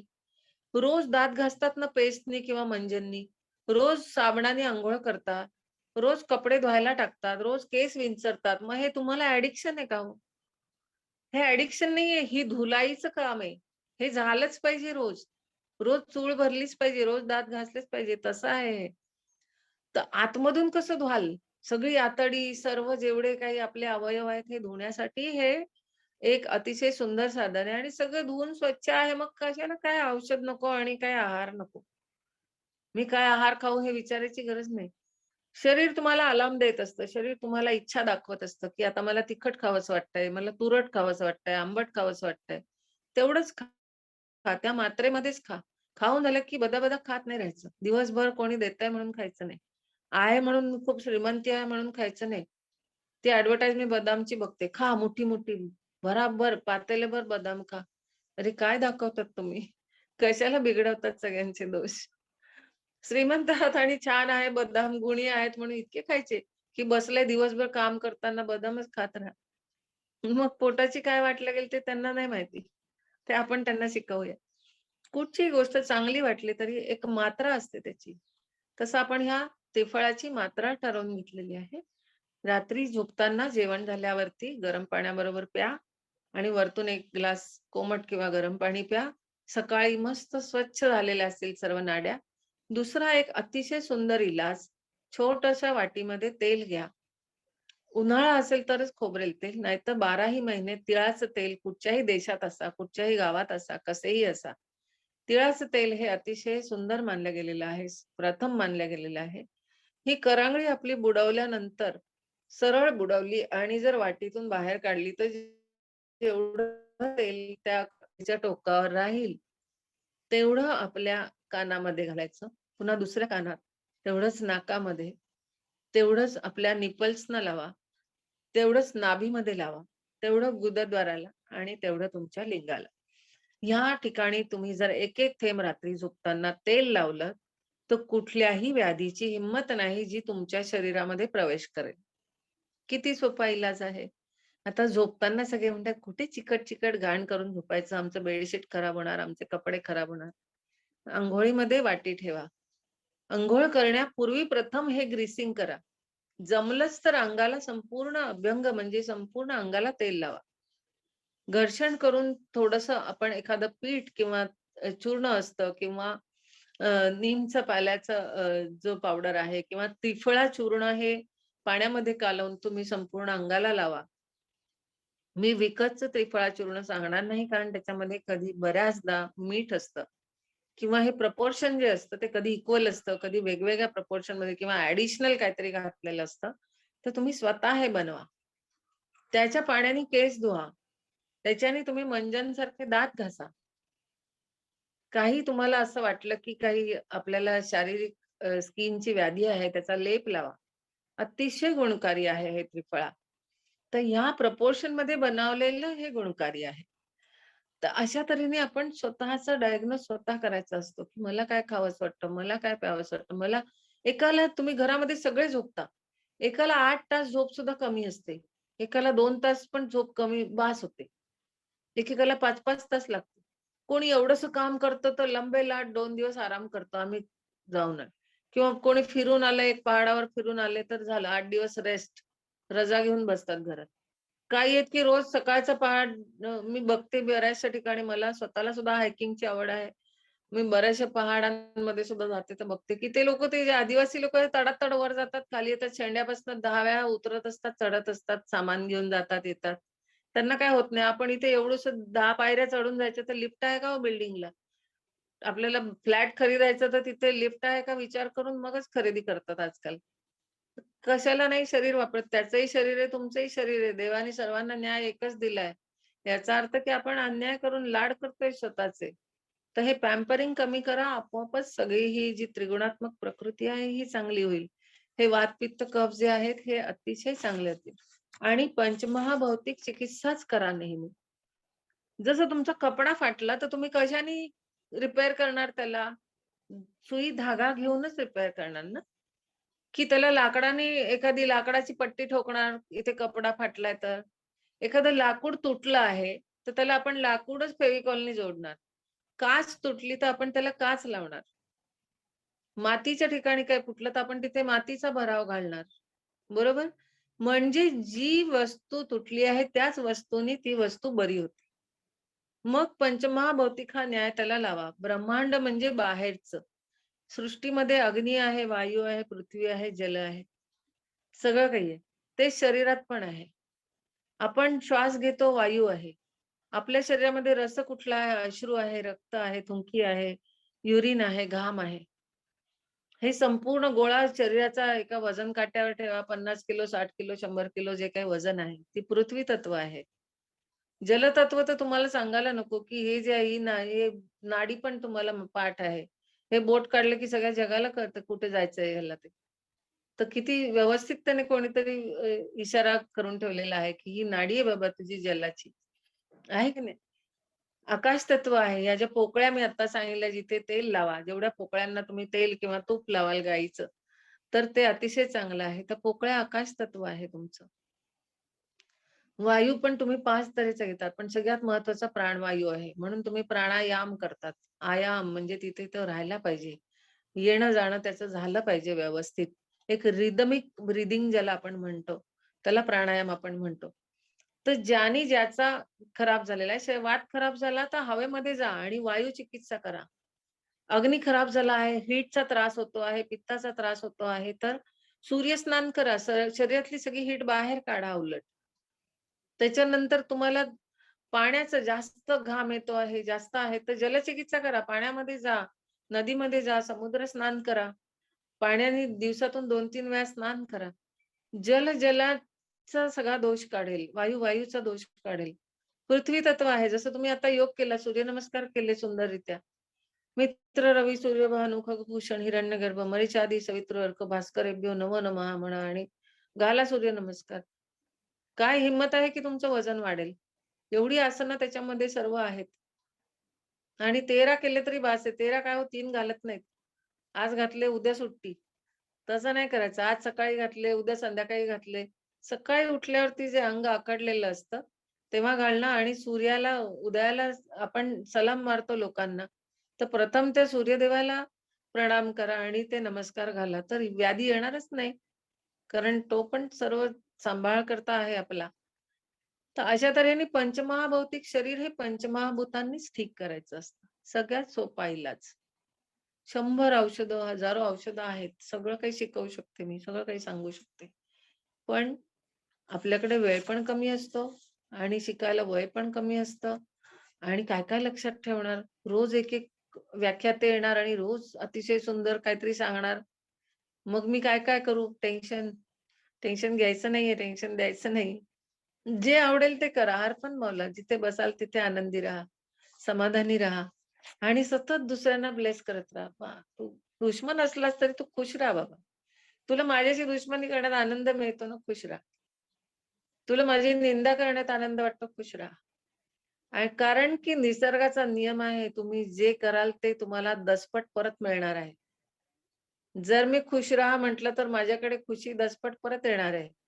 याचं वाटोळं होऊ दे म्हटलं तर माझ्याकडे 10 पट माझं वाटोळं होणार आहे. आहे की नाही? रागाच्या भरात किती जणांना मी शिव्या घालताना ऐकते. ह्याचं असं होऊ दे, त्याचं तसं वाईट होईल, देव बघून घेईल, त्याचं वाईट करेल. Rebounce 10 times it is coming again to you. जा बाबा. माझं कल्याण होऊ दे. माझा आत्मा कल्याण करण्यासाठी मनुष्य शरीर एवढ्या 84 दशलक्ष योनीनंतर मिळालेलं आहे. ते तुझं चिंतन करण्यासाठी नाही. वाईट लोकांचं चिंतनच करू नका. मग ते सख्खे असो नाहीतर परके असो. कॉर्ड कटिंग म्हणतात. कॉर्ड कट करून टाकायची. बस. तुम्ही खुश राहा, मला खुश राहू दे. आनंदी राहणं, आनंदमयी कोशामध्ये राहणं हाच सगळ्यात मोठा सूत्र आहे. मला वाटतं मी खूप वेळ घेतला तुमचा आज. मला दिलेल्या वेळापेक्षा मी जास्त वेळ घेतल्याबद्दल मी क्षमस्व आहे. आणि खरंच अंजलीताई आणि डॉक्टर रमेशजी आणि सगळ्यांचेच संपूर्ण हा दादासाहेब टिचकुले परिवार आणि सगळे आदरणीय साधक आणि जेवढे माझ्यासाठी ज्यांनी आनंद व्यक्त केला हा विषय शिकण्यासाठी, त्या सर्वांचे मी मनापासून आभार मानते आणि परमेश्वराजवळ रोज प्रार्थना करते प्रत्येक श्वासाला प्रार्थना करीन, सर्वांना सुखी ठेवो. सर्वे भवन्तु सुखिनः, सर्वे सन्तु निरामया. ही सर्वांसाठी प्रार्थना करते. भगवान धन्वंतरी तुम्हाला खूप सुंदर आरोग्य असं आणि आनंदमयी जीवन देव. तुमचा परिवार, सर्व समाज सुखी राहो आणि तुम्ही सर्वांना सुखी ठेवण्याची तुम्हालाही शक्ती देव. हीच मी प्रार्थना करते. माझा विषय जरी खूप मोठा असला तरी छोट्यात छोटा बनवून तुमच्यापर्यंत पोहोचवायचा प्रयत्न केला. कधीही काही तुम्हाला लागलं जरूर आठवण काढा, तुमच्यापर्यंत पोहोचीन. छोटे-छोटे 5-5 दिवसाचे 2-2 तासाचे असे कोर्स ह्याच्यातले केलेले आहेत. सेवा संस्थेला छोटंसं आम्ही काही सेवा मूल्य घेतो. फार अतिशय आणि त्याची संस्थेतर्फे तुम्हाला प्रमाणपत्र दिलं जातं. ज्याच्यानुसार तुम्ही प्रॅक्टिस करू शकता, ज्याच्यानुसार तुम्ही रजिस्टर्ड संस्था आहे ही. त्यानुसार तुम्हाला छोटंसं आपल्या घरामध्ये केंद्र काढायचं असेल, बाहेरही काढायचं असेल, तर तुम्ही वेलनेस सेंटर सारखं काढू शकतात. तर ह्या सर्व गोष्टी तुम्हाला छोट्या हळू-हळू पूर्ण शिकवल्या जातात. परीक्षण शिकवलं जातं, कारणं शिकवल्या जातात, लक्षणं शिकवले जातात, उपाय शिकवले जातात आणि सांघिक शक्ती असते. मी कोणीतरी मोठा झालो, बरं झालं मला आता मी कोणाला शिकवणार नाही. तर असं नाही करायचं. ज्ञान वाटल्याने भरपूर वाढतं. ही गंगा आहे, ही वाहत जाणार आहे तेवढी वाढणार आहे आणि सगळीकडे जिथून ती वाहते सगळीकडे हराभरा करते दोन्ही किनारे तिचे. ज्ञान मी वाटल्याने माझ्यातलं कमी होणार नाही. काय असेल तर तुमच्याकडून जे मिळालं मला आज ते तुमचे जर आशीर्वाद मिळाले तर जरूर मी अशा तऱ्हेचं कार्य करत राहीन. हेच माझं सगळ्यात मोठं सेवा मूल्य असेल असं मी समजते. पुन्हा एकदा मी बांधे बुचे सरांचा आणि सर्वांचा, सर्व बहीण भावंडांना आभार मानते आणि माझ्या वाणीला इथे विराम देते. जर तुम्हाला काही प्रश्न असतील तर जरूर विचारा आणि जास्त वेळ घेतल्याबद्दल मी आपला क्षमस्व आहे. धन्यवाद ताई. आमच्या आदरणीय सीमाताईंनी छान आपल्याला आपल्या शरीरातच डॉक्टर कसा आहे आपण सर्व लहानपणापासूनच वृद्धापर्यंत आपलं डॉक्टर स्वतःच आपण राहायचं आहे. त्याच्यानंतर आपल्या शरीरातले दोष कसे ओळखायचे, नाडी परीक्षणाने कसे त्याचं ट्रीटमेंट करायचं, कसं स्वभाव ओळखायचा याबद्दल छान मार्गदर्शन केलेलं आहे. आणि आदरणीय सीमाताईंचा एक उद्देश आहे की जिथे दवाखान्याचा बोर्ड आहे तर तिथे तिथे मध्ये नाद लावायचा, दवा ना खाणं, हा एक उद्देश ताईंचा आहे आणि अत्यंत सोप्या साध्या भाषेमध्ये ताईंनी शिकवलेलं आहे. ताईंनी आधी विचारलं होतं की आपल्याला मराठीत बोलायचं आहे की हिंदीमध्ये बोलायचं आहे, तर इथे जास्तीत जास्त लोक आपल्याला मराठी दिसले म्हणून ताईंनी आपल्याला मराठीत सांगितलं. नाही तर काही हिंदी इतके सुंदर हिंदीमध्ये बोलतात की असं वाटते की ते हिंदी साईडचेच आहे. म्हणून मला शंका वाटली म्हणून मी एक दिवस विचारलं मी त्यांना, तर त्या मराठीत आहेत ताई. आमच्या आदरणीय सीमाताईंचं आधी आपण आमच्या अंजलीताई बांधते हे आभार प्रदर्शन करतील. त्याच्यानंतर आमचे डॉक्टर मने दादा आहेत, डॉक्टर भानुदास आपले भानुदासजी बांधेचे दादा आहेत, वाईनमास्टर आहेत, हे आपली प्रतिक्रिया देतील. त्यांना प्रश्न विचारायचे असेल ते प्रश्न विचारतील. आमच्या आदरणीय अंजलीताई बांधते यांना मी आमच्या आदरणीय सीमाताईंचा आभार प्रदर्शन करायसाठी विनंती करतो.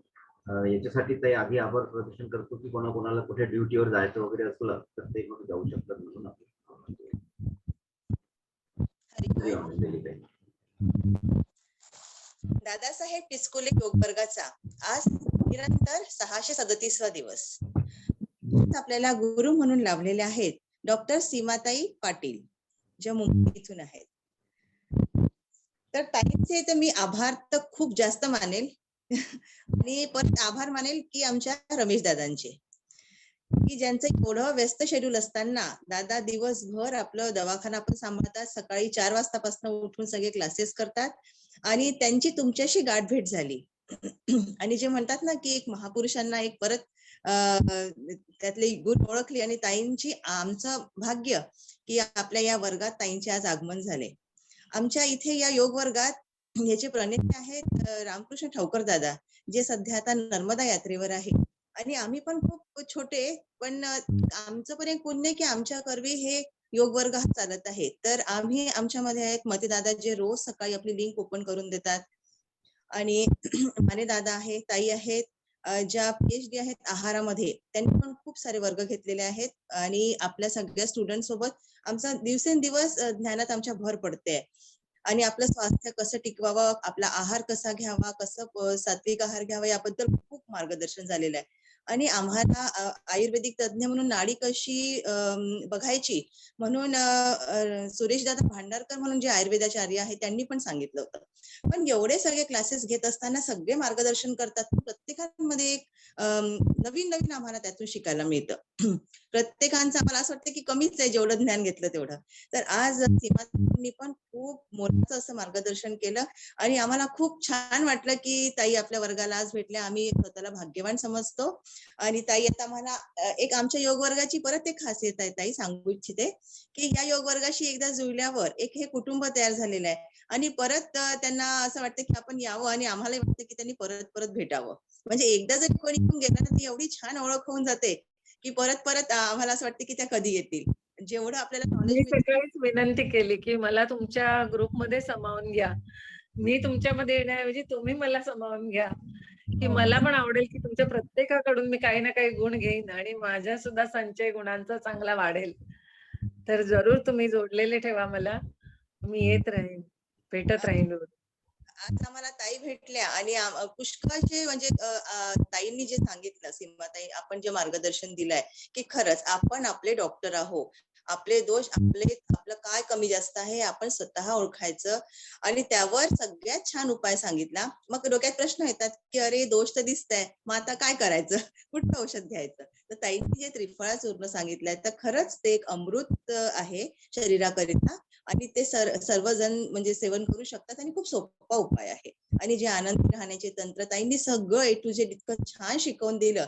सगळे पंचतत्व, पूर्ण कोश, आपले पूर्ण सप्तधातू सर्वांबद्दल खूप छान माहिती दिली. ताई आपले खूप खूप योग वर्गातर्फे आणि माझ्या स्वतःतर्फे पण खूप खूप आभार. धन्यवाद ताई. धन्यवाद अंजली ताई. सीमाताई हे अंजली ताई आमच्या इथे भंडाऱ्याला राहतात आणि छान कविताही करतात, छान मार्गदर्शनही करतात, दररोज सूर्यनमस्कार आणि दररोज प्रार्थना म्हणतात. तर धन्यवाद ताई तुम्हाला. आमच्या आदरणीय तुमच्यापासून मला ऊर्जा मिळाली आज. अतिशय प्रसन्न वाटलं आणि परमेश्वराचे आभार आहे. आज गजानन महाराजांचा प्रकट दिन आहे. शेगाव तुमच्यापासून जवळ आहे. आम्ही इथूनच प्रणाम करतो आणि इतके सुंदर सुंदर सर्व विभूती मला आज भेटल्या. याच्याबद्दल मी स्वतःला महान समजते की योग लागतो. हा सुंदर योग आज परमेश्वराने घडवला आणि जरूर तुम्ही असेच जोडून ठेवा मला. मी पण रोज तुम्हाला सकाळी दर्शन घेत जाईन तुमचं आणि तुमच्यापासून पण मला काही ज्ञान मिळू दे अशी प्रार्थना करेन. हो ताई. हा दादा बांडवली दादा, मला ना ताईंचा नंबर मला प्लीज सेंड कराल. चार्ट मध्ये ताईंनी लिहिलेला आणि आपला जो इन्व्हिटेशन राहतो ना तो त्याच्यामध्ये लिहिलेला आहे. मी आता घाईत आहे, मी पुण्याला निघाली आता महाराष्ट्र ट्रेननी, त्यामुळे मी ताईंशी जास्त चर्चा करू शकत नाही, पण ताईंचा नंबर पाठवाल. उत्तम त्यांनी जे मार्गदर्शन केलंय ते खूपच उत्तम केलेलं आहे बरं. आपण सगळ्यांनी म्हणजे आध्यात्मिक आणि योगा ह्या दोन गोष्टी आपल्या जीवनात आणल्यात. आपण खरंच छान नम्र आणि छान अगदी खूप छान राहू, म्हणजे आपण हेल्दी पण राहू आणि मनाने सुद्धा छान मजबूत राहू. तसं एवढंच ताईंसाठी बोलायचं. ताईचं खूप खूप अभिनंदन. मी सुनीता धांडेकर बोलते ताई, भंडाऱ्यावरनं. हा निघते आता मी, मला निघायचं आहे, माझी महाराष्ट्र ट्रेन आहे आता, पुण्याला निघते मी. चला ऑल द बेस्ट. धन्यवाद ताई. धन्यवाद ताई. धन्यवाद. सीमाताई आता बोलल्या ह्या सुंदर कीर्तनकार आहेत पंढरपूर. किती सुंदर. मी सगळ्यांना सांगते, कीर्तन असू दे, नवरात्र असो, गणपती असो, वाढदिवस असो, श्राद्ध असो, असे विषय जरूर ठेवा. अर्धा एक तास गप्पा आपण इकडच्या तिकडच्या मारतो, त्याच्याऐवजी सर्वांनी सर्व विषय बाजूला ठेवून आपला स्वतःचा परिचय अशा तऱ्हेने करत राहा, बोलवत राहा. जरूर मी येत राहील. हा आपला परिवार आहे, या परिवारात आपण चर्चाच करूया ना, की नाही. प्रत्येक परिवारातला प्रत्येक माणूस हा सुखी राहायला पाहिजे, हेच बघायचं. अगदी बरोबर ताई, अगदी बरोबर. आपल्या परिवारात एक जण जरी आजारी असेल किंवा दुःखी असेल तर सगळा परिवार दुःखी राहतो, तसं आहे. हा अगदी बरोबर ताई. चला थँक्स ताई, खूप खूप आभार तुमचे. हरिओम दादा. हरिओम. सीमाताई आहेत, मंगलाताई ढाके बोलतात भंडाऱ्यावरून. हे सीमाताई खूप छान माहिती सांगितली आज. नाडी परीक्षण करा. हा म्हणजे खूप छान माहिती सांगितली. आणि धन्यवाद. त्रिफळा चूर्ण हे तर आयुर्वेदात म्हणजे अमृतच मानलेलं आहे आणि पूर्वीपासून या त्रिफळा चूर्णाला खूप महत्व आहे. आणि आज पुन्हा व्हिडिओ तुम्ही ऑन म्हणजे करा ना ताई. केलेलं आहे. खूप आपल्याला छान ते ताई. व्हिडिओ ऑन करा. ताई व्हिडिओ ऑन नाही होत आहे माझा. माझ्या मोबाईल बरं. मध्ये काही प्रॉब्लेम आहे. काय हरकत नाही, काय हरकत नाही. तुम्हाला ऐकायला मिळालं हेच माझं भाग्य आहे. खूप छान माहिती सांगितली. आणि जे धन्यवाद. तुम्ही नाडी परीक्षण सांगितलं ना ते सुद्धा हां. खूप छान. वात पित्त धन्यवाद. आणि म्हणजे नाडी परीक्षण पुन्हा समजून घ्यायचं आहे. त्यावर पुन्हा एखादा क्लास नाडी परीक्षणावरच आवश्यक आहे. खरंच आहे. एक दिवसीय पूर्ण शिबिर असतं माझं. सकाळी 10 वाजेपासून संध्याकाळी 6 पर्यंत. त्याचं तुम्हाला सर्टिफिकेट पण देतो आपण. 3 भागामध्ये ते सेमिनार होतं. पूर्ण उदाहरणं तुम्हाला दिल्या जातात. संपूर्ण लक्षणं, संपूर्ण कारणं, संपूर्ण उपाय तुम्हाला त्याच्यामध्ये सांगितले जातात. तर वन डे सेमिनार एकदा कुठेतरी छानपैकी नागपूरच्या आसपास तुम्ही सर्वांनी मिळून अरेंज करा. जरूर येईन मी. इकडे मी नेहमी करतच असते मुंबईमध्ये किंवा महाराष्ट्रामध्ये सगळीकडे आहे. दिल्लीमध्ये करते, गुजरातमध्ये करते. कायम सुरू असतात. तसं एक दिवस पूर्ण सुट्टीच्या दिवशी वेळ काढायचा. सकाळ ते संध्याकाळमध्ये पूर्ण तुम्हाला मिळेल आणि छोटासा तुम्ही कोर्स केल्याचं तुम्हाला एक सर्टिफिकेट पण मिळतं. आणि मग त्या ग्रुपमध्ये आपण कंटिन्यू भेटत असतो. फॉलोअप चालू असतात किंवा आपण शेअर करत असतो ज्या केसेस असतात त्या. म्हणजे सर्वांना त्याचा उपयोग होतो. आणखी आमचे मने दादा, भांडेविचे दादा, आणि मनेताई आपल्याला प्रतिक्रिया द्यायची देऊ शकतो किंवा कोणाला प्रश्न विचारायचे असतील तर आपण विचारू. भानुदास भांडावते, अमरावती. आजच्या गुरुवर्य डॉक्टर सीमाताई पाटीलने आम्हाला आज एक पंचकर्म, पंचमहाभूत आणि आमच्या शरीर रचनेत महत्वाचे भाग अग्नी, वायू, पृथ्वी, आकाश, जल यांनी खूप सुंदर असे सूक्ष्म निरीक्षण आम्हाला घडवले. आणि एक सुरुवातीला टायटल होतं त्यांचं की प्रत्येक व्यक्ती हा डॉक्टर आहे म्हणून. फक्त त्याला माहित नव्हतं का मी खरोखर डॉक्टर आहे की नाही. ज्याला स्वतःच्या शरीरातले सुखदुःख कळते म्हणजे निरीक्षण करतो स्वतःच्या सुखदुःखाचा तो प्रत्येक व्यक्ती डॉक्टर आहे. हे आमचा आत्मविश्वास वाढला आजच्या कार्यक्रमात. आजच्या भागात आपण त्रिसूत्री योग, आयुर्वेद आणि अध्यात्म अशा त्रिसूत्राची आम्हाला विस्तृत माहिती दिली. तसंच त्रिदोष नाडी परीक्षण किंवा त्रिशूळ, वात, पित्त, कफ, संगदोष, संगतीने होणारे आमच्या शरीरावरचे वेगवेगळे दोष आणि त्रिफळा, बद्धकोष्ठता, पोट साफ करण्यासाठी. तसंच एक चांगला सुंदर मंत्र दिला आपण, टेन्शन घेऊ नका अथवा टेन्शन देऊ नका किंवा स्वतः फिटनेसची व्याख्या आता प्रत्येक आधुनिक काळात प्रत्येक व्यक्ती वेगवेगळ्या पद्धतीने घेतो. परंतु खरं फिटनेस तर हे म्हणता येईल आम्हाला की आमचं मन आणि आमचे सगळे इंद्रिय व्यवस्थित कार्य पार पाडित आहे का, तरच आम्ही स्वस्थ आहोत. आणि शेवटी कौतुक करताना एकच म्हणतो, शेवटचं वाक्य की आज आम्हाला योग वर्गातल्या सर्व साधकांना आपण स्वतःला आम्हाला डॉक्टर बनवलेलं आहे. त्याबद्दल आपले मनपूर्वक धन्यवाद. निश्चितच आपण आम्हाला आजच्या सत्रात जे काही सूक्ष्म बाबी दिल्या त्या आम्ही आपल्या शरीरावर आणि आसपासच्या मानवजातीसाठी उपयोग करण्यासाठी प्रयत्न करू. धन्यवाद मॅडम. आपला असाच सहभाग पुढील सत्रात लाभो ही सदिच्छा. धन्यवाद दादा. याच्या अगोदर ज्यांनी नाडी परीक्षणाविषयी बोलले होते ताई ते डॉक्टर केशव चेटुले होते आपल्या यवतमाळ जिल्ह्यात. चांगलं आहे. खूप छान. नाडी परीक्षण हे खूप मोठा विषय आहे. आणि अंतिम मी बघितलेलं आहे साधू संत असं की आपण जे संतांकडे जातो किंवा महापुरुषांकडे जातो तर त्यांना कसं समजतं की माझ्या मनात काय आहे. तर तो पण एक नाडी परीक्षणाचाच भाग आहे. योगामधून ते आपण निरंतर जर प्राणायाम आणि योग केला तर ते आपल्यामध्ये ते ज्ञान येतं.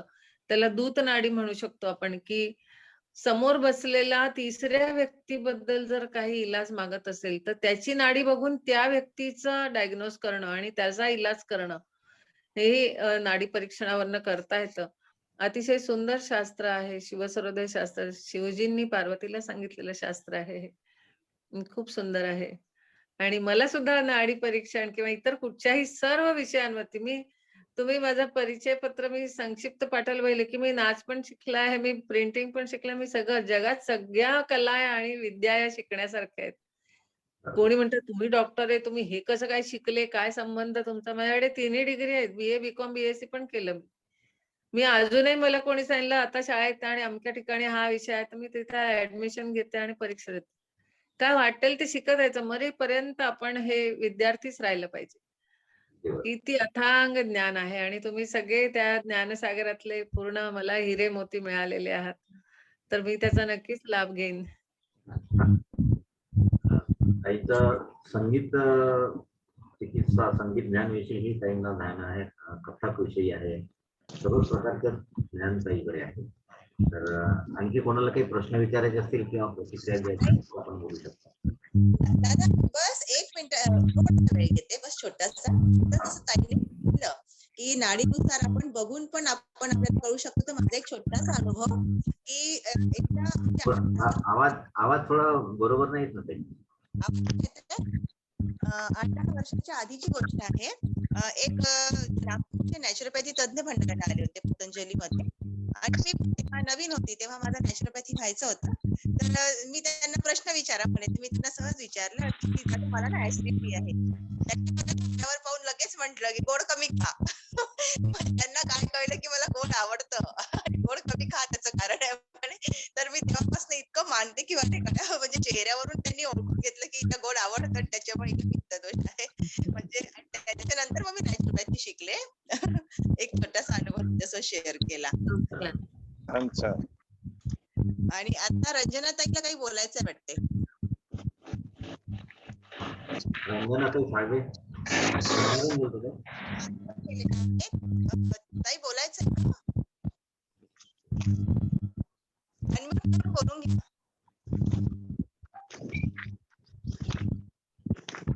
एखाद्या आठवड्यानंतर पुन्हा त्याचा वर्ग ठेवा. ठेवून जा. काही खूप बिझी राहतात. त्यांना बोललो मी त्या इथे गुजरातला गेल्या होत्या, तिथूनच प्रवासात असतानाच त्यांनी आपल्याला होकार दिला. इतके बिझी राहतात आणि रात्री त्यांच्या 10:30-11 पर्यंत त्यांचं क्लिनिक सुरू होतं. तिथूनच आपल्या इन्व्हिटेशन साठी त्यांनी आपला वेळात वेळ काढून आपल्याला इन्व्हिटेशन दिलं. आणि मी तर रमेश दादांना आजच सांगितलं की मला सकाळी 5 वाजेपासून जोडून घ्या. मी बघत राहीन तुम्हाला, बघून सुद्धा मला ऊर्जा मिळेल, तुम्हाला पाहून सुद्धा ऊर्जा मिळते सर्वांना. आपले नरेश दादा चारमोडेंचा जो 5 वाजता वर्ग सुरू होतो त्याच्यामध्येही जोडण्याची इच्छा आहे. तर त्यांच्या म्हणजे मी लिंक पाठवून देईल आपल्याला. आणखी दादा मला थोडं बोलायचं होतं की रोज आपले नवीन गुरु येतात ना, तर काय होते की आपला हा योग वर्ग आहे, आपण आयुर्वेदाशी जोडलेलं जास्त आहे. तर रमेश दादा ऍलोपॅथी असल्यामुळे सगळ्यांना हाच प्रश्न पडतो की अरे आम्ही काही बोलत होतो, दादांना राग नको यायला. मला माहितीये दादांना राग नाही. दादा जसं सांगितलं तसं माझाही विचार आहे की दवा ना खाना, गोली को मारो गोली. तर अशा प्रकारचं आपलं जीवन असलं पाहिजे. दादा मी काय म्हणते, मला सपोर्ट करायचंय की दादा जरी ऍलोपॅथी डॉक्टर आहे पण त्यांनी पहिलाच वर्ग घेऊन सांगितलं की मी जरी सर्जन आहो पण सर्जरी फक्त कुठल्या ह्याच्यात आवश्यक आहे. म्हणजे प्रत्येक गोष्ट सर्जरी आवश्यक नाहीये, फक्त ज्याच्यात असाध्य आहे तेव्हा सर्जरी करायची आहे. आणि दादा जरी ऍलोपॅथिक आहे तरी इतके अध्यात्माशी जुळलेले आहे. मी त्यांना खूप 25-26 वर्षापासून ओळखते. तर त्याच्यामुळे आता प्रत्येक क्लासमध्ये बोलू शकत नाही, पण आज मला थोडं व्यक्त व्हावंसं वाटलं दादांविषयी.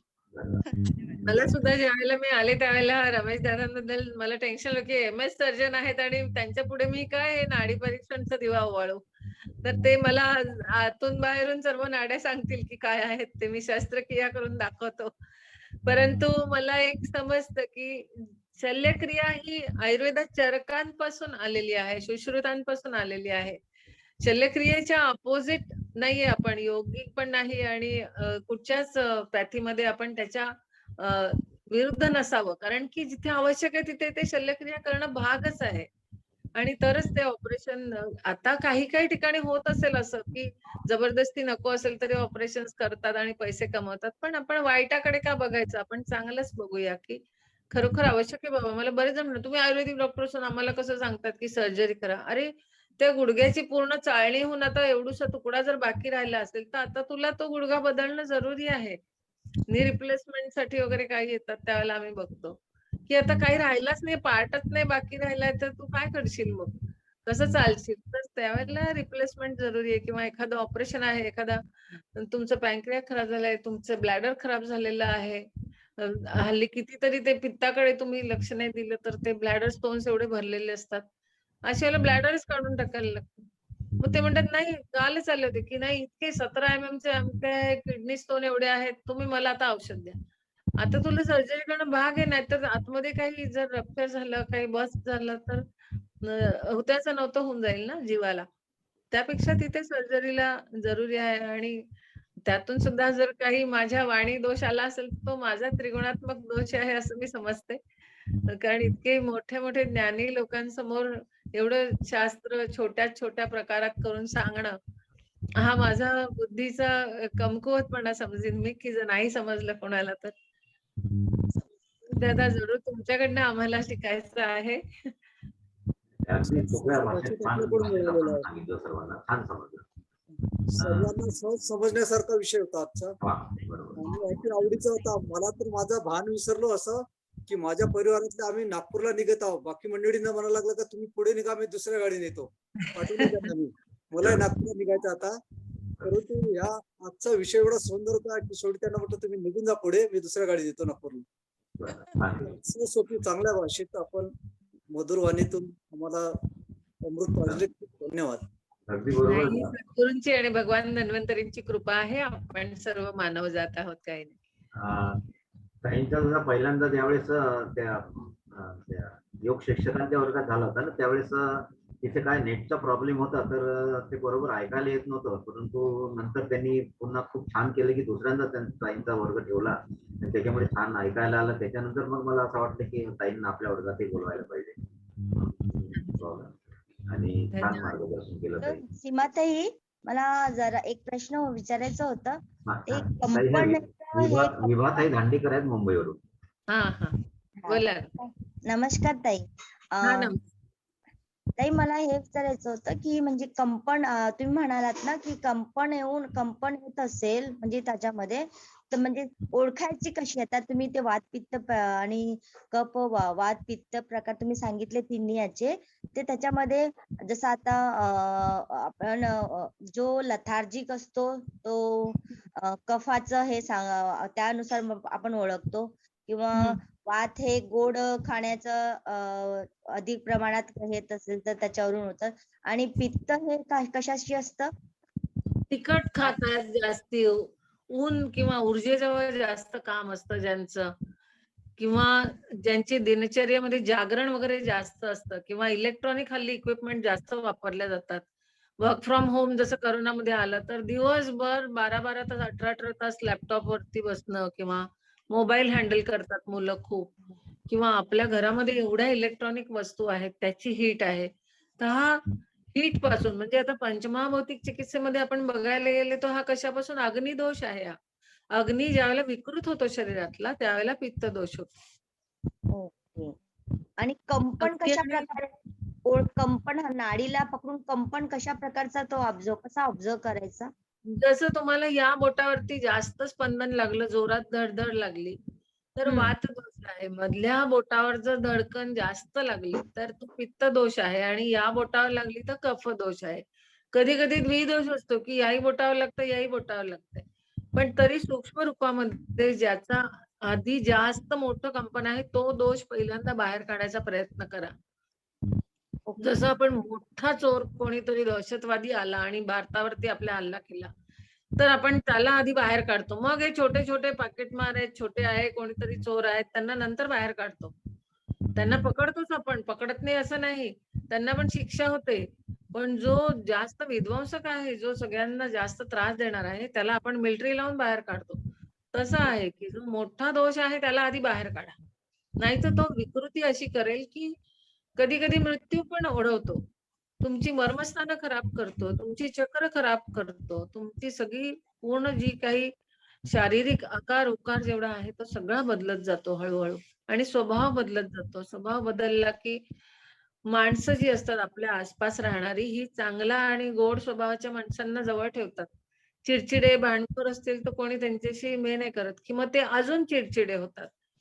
आणि शेवटी ते एकटे पडतात. मी वृद्धापकाळापर्यंत सगळ्यांना बघते, की चिडचिडी मुलं, भांडकुदळ, रडकी मुलं असतात त्यांना कोणी घेत नाही खेळायला. मोठी माणसं जी भांडकुदळ असतात त्यांना चांगलं काम देत नाहीत, त्यांना जवळ नाही ठेवत. परिवारामध्ये सुद्धा सगळे एकत्र होतात आणि मजा करत असतात आणि ह्यांच्याशी हिडीस-पिडीस करतात. तर हा जो आहे हा पित्ताचा दोष आहे, ही विकृती आहे. ही आपण शोधून काढायची. का आली? का आली? का आली? आणि मागे, मागे, मागे जायचं. सगळ्यात छोटंसं मी एक सेकंद वेळ घेईन, की तुमच्या डेट ऑफ बर्थ पासून 9 महिने मागे जा. तुमची जी जन्मतारीख आहे त्याच्यापासून 9 महिने जर मागे गेलात, त्यावेळेला तुम्ही आईच्या पोटात होतात. आईच्या पोटात असताना जो ऋतू होता, त्यावेळेला आईला किंवा वडिलांना जो विकार होता, तो तुम्हाला गिफ्ट मिळालेला आहे. तो तुम्हाला फक्त न्यूट्रल ठेवायचा आहे. तो तुम्ही बदलू नाही शकत. ती प्रकृती झाली. आपण जनरली माणसं भेटली की विचारतो, "कशी काय आहे प्रकृती आता?" प्रकृती नाही बदलू शकत तुम्ही. आपण असं विचारायला पाहिजे, "कशी काय आहे विकृती?" तर एखादा माणूस मिळेल काय घाणेरडा माणूस आहे, मी विकृत दिसतो का तुला? आणि विकृती, विकृती म्हणतात तुम्ही भांडायला सुरुवात करेल तो. तर शुद्ध भाषा ही आहे, की प्रकृती घडली आई-वडिलांनीच दिली आपल्याला ऑलरेडी. आता फक्त डायग्नोज करा, की माझी प्रकृती त्या ऋतुमानानुसार सतत असेल. त्यावेळेला ते कुठच्या प्रदेशात होते. कधी-कधी नोकरीनिमित्त आपण दुसऱ्या प्रदेशात जातो आणि तिथे सेटल होतो. आता जी मुलं आहेत ते काही फॉरेनला आहेत आणि तिथे त्यांना मुलं होतात. तर ते मूल जे आहे ते भारतात येऊन तिथे त्याला नाही ते दोष होणार. त्याला तिकडचे दोष जे आहेत त्या वायुमानानुसार, त्या प्रदेशानुसार ते दोष त्याच्या शरीरात राहणार. ते त्याला न्यूट्रल ठेवायचे. तर अशा तऱ्हेने सेल्फ डायग्नोज करायचं असतं. जरुरी नाही की दरवेळी स्पंदनच लागलं पाहिजे. बऱ्याचशा प्रकारांनी डायग्नोज दृश्य परीक्षण असतं. डोळे कसे आहेत, नाक कसं आहे, दात कसे आहेत, त्याची त्वचा कशी आहे, हा बोलतो कसा, हा चालतो कसा, हा बसतो कसा, हा रिॲक्ट कसा होतो, ह्याचे केस कसे आहेत, ह्याच्या खाण्याच्या आवडी काय आहेत, ह्याच्यावरून पण डायग्नोज होतो. तर अशा तऱ्हेचं असतं, की दरवेळी प्रत्येकाची नाडी पकडताच येईल का? कोणी पण समोर उभा राहिला तर आपण त्याची नाडी कशी पकडणार? त्यामुळे काय कोणाचे पण हात पकडतात आणि बघतात. तर माणूस समोरून गेला तरी त्याचं सगळं डायग्नोज झालं पाहिजे एका मिनिटात. मग ते फक्त निमित्त असतं, की बाकी सगळा चेकअप करणं. पेशंट जेव्हा समोर येऊन बसलेला असतो तेव्हा समजलेलं असतं, की याला काय-काय दोष असतील, हा रिॲक्ट कसा करेल सगळं असतं. असं आहे. थँक्यू ताई. अगदी सांगतो. डॉक्टर केशव दादाकडे कोणी विचारताय का प्रश्न?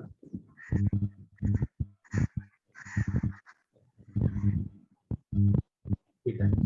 तर आपल्या विषयाची नाही दादा आपल्या सोबत कोणी आहे ते विचारतायत का प्रश्न? केशव दादा? केशवदादांकडून सुद्धा मी जरूर शिकीन. मलाही आवडेल त्यांचं लेक्चर ऐकायला. आणि सर तुमचं सुद्धा आवडेल सर्वांनीच. सगळे हिऱ्यांची खाण आहात तुम्ही. प्रत्येकाकडून मला काही ना काही ऐकायला जरूर आवडेल. विषयाची व्याप्ती पाहता आमच्या आदरणीय सीमाताईकडून बरंच आपल्याला शिकण्यालायक आहे. अजून आपण पुढच्या वर्गांमध्ये आपण सीमाताईकडून शिकू. आता कोणाचे काही प्रश्न नाही, प्रतिक्रिया नाही असं समजून आमच्या आदरणीय मतेदादांना विनंती करू की आपल्या वर्ग समाप्तीची घोषणा करावी. आदरणीय मतेदादा ताई सीमाताई हे आपले सर्वांचे व्हिडिओ तयार करतात. जेवढे आपले गेस्ट आले आतापर्यंत वाह! सुंदर. सर्वांचे व्हिडिओ तयार करतात आणि ते आपले युट्यूबवर चालतात टाकतात. आमच्या आदरणीय सीमाताईंचे व्हिडिओ तुम्ही आहेत. रेकॉर्डिंग केलेलं असेल मला पण टाका जरूर. हा. तुमचेही टाका आणि माझेही टाका. मी सर्वांचं ऐकीन आणि माझ्याकडेही ठेवीन ते संग्रही. आपलं बरेचसे दादांनी जवळजवळ 200 व्हिडिओ तयार केलेले आहेत. आणखी बरेचसे पेंडिंग आहेत. खूप छान. ते सुरू वर्ग समाप्ती हा करू. आपण वर्ग समाप्ती करू. धन्यवाद ताई. सर्वांचे आभार. सर्वांचा दिवस सुखी राहो.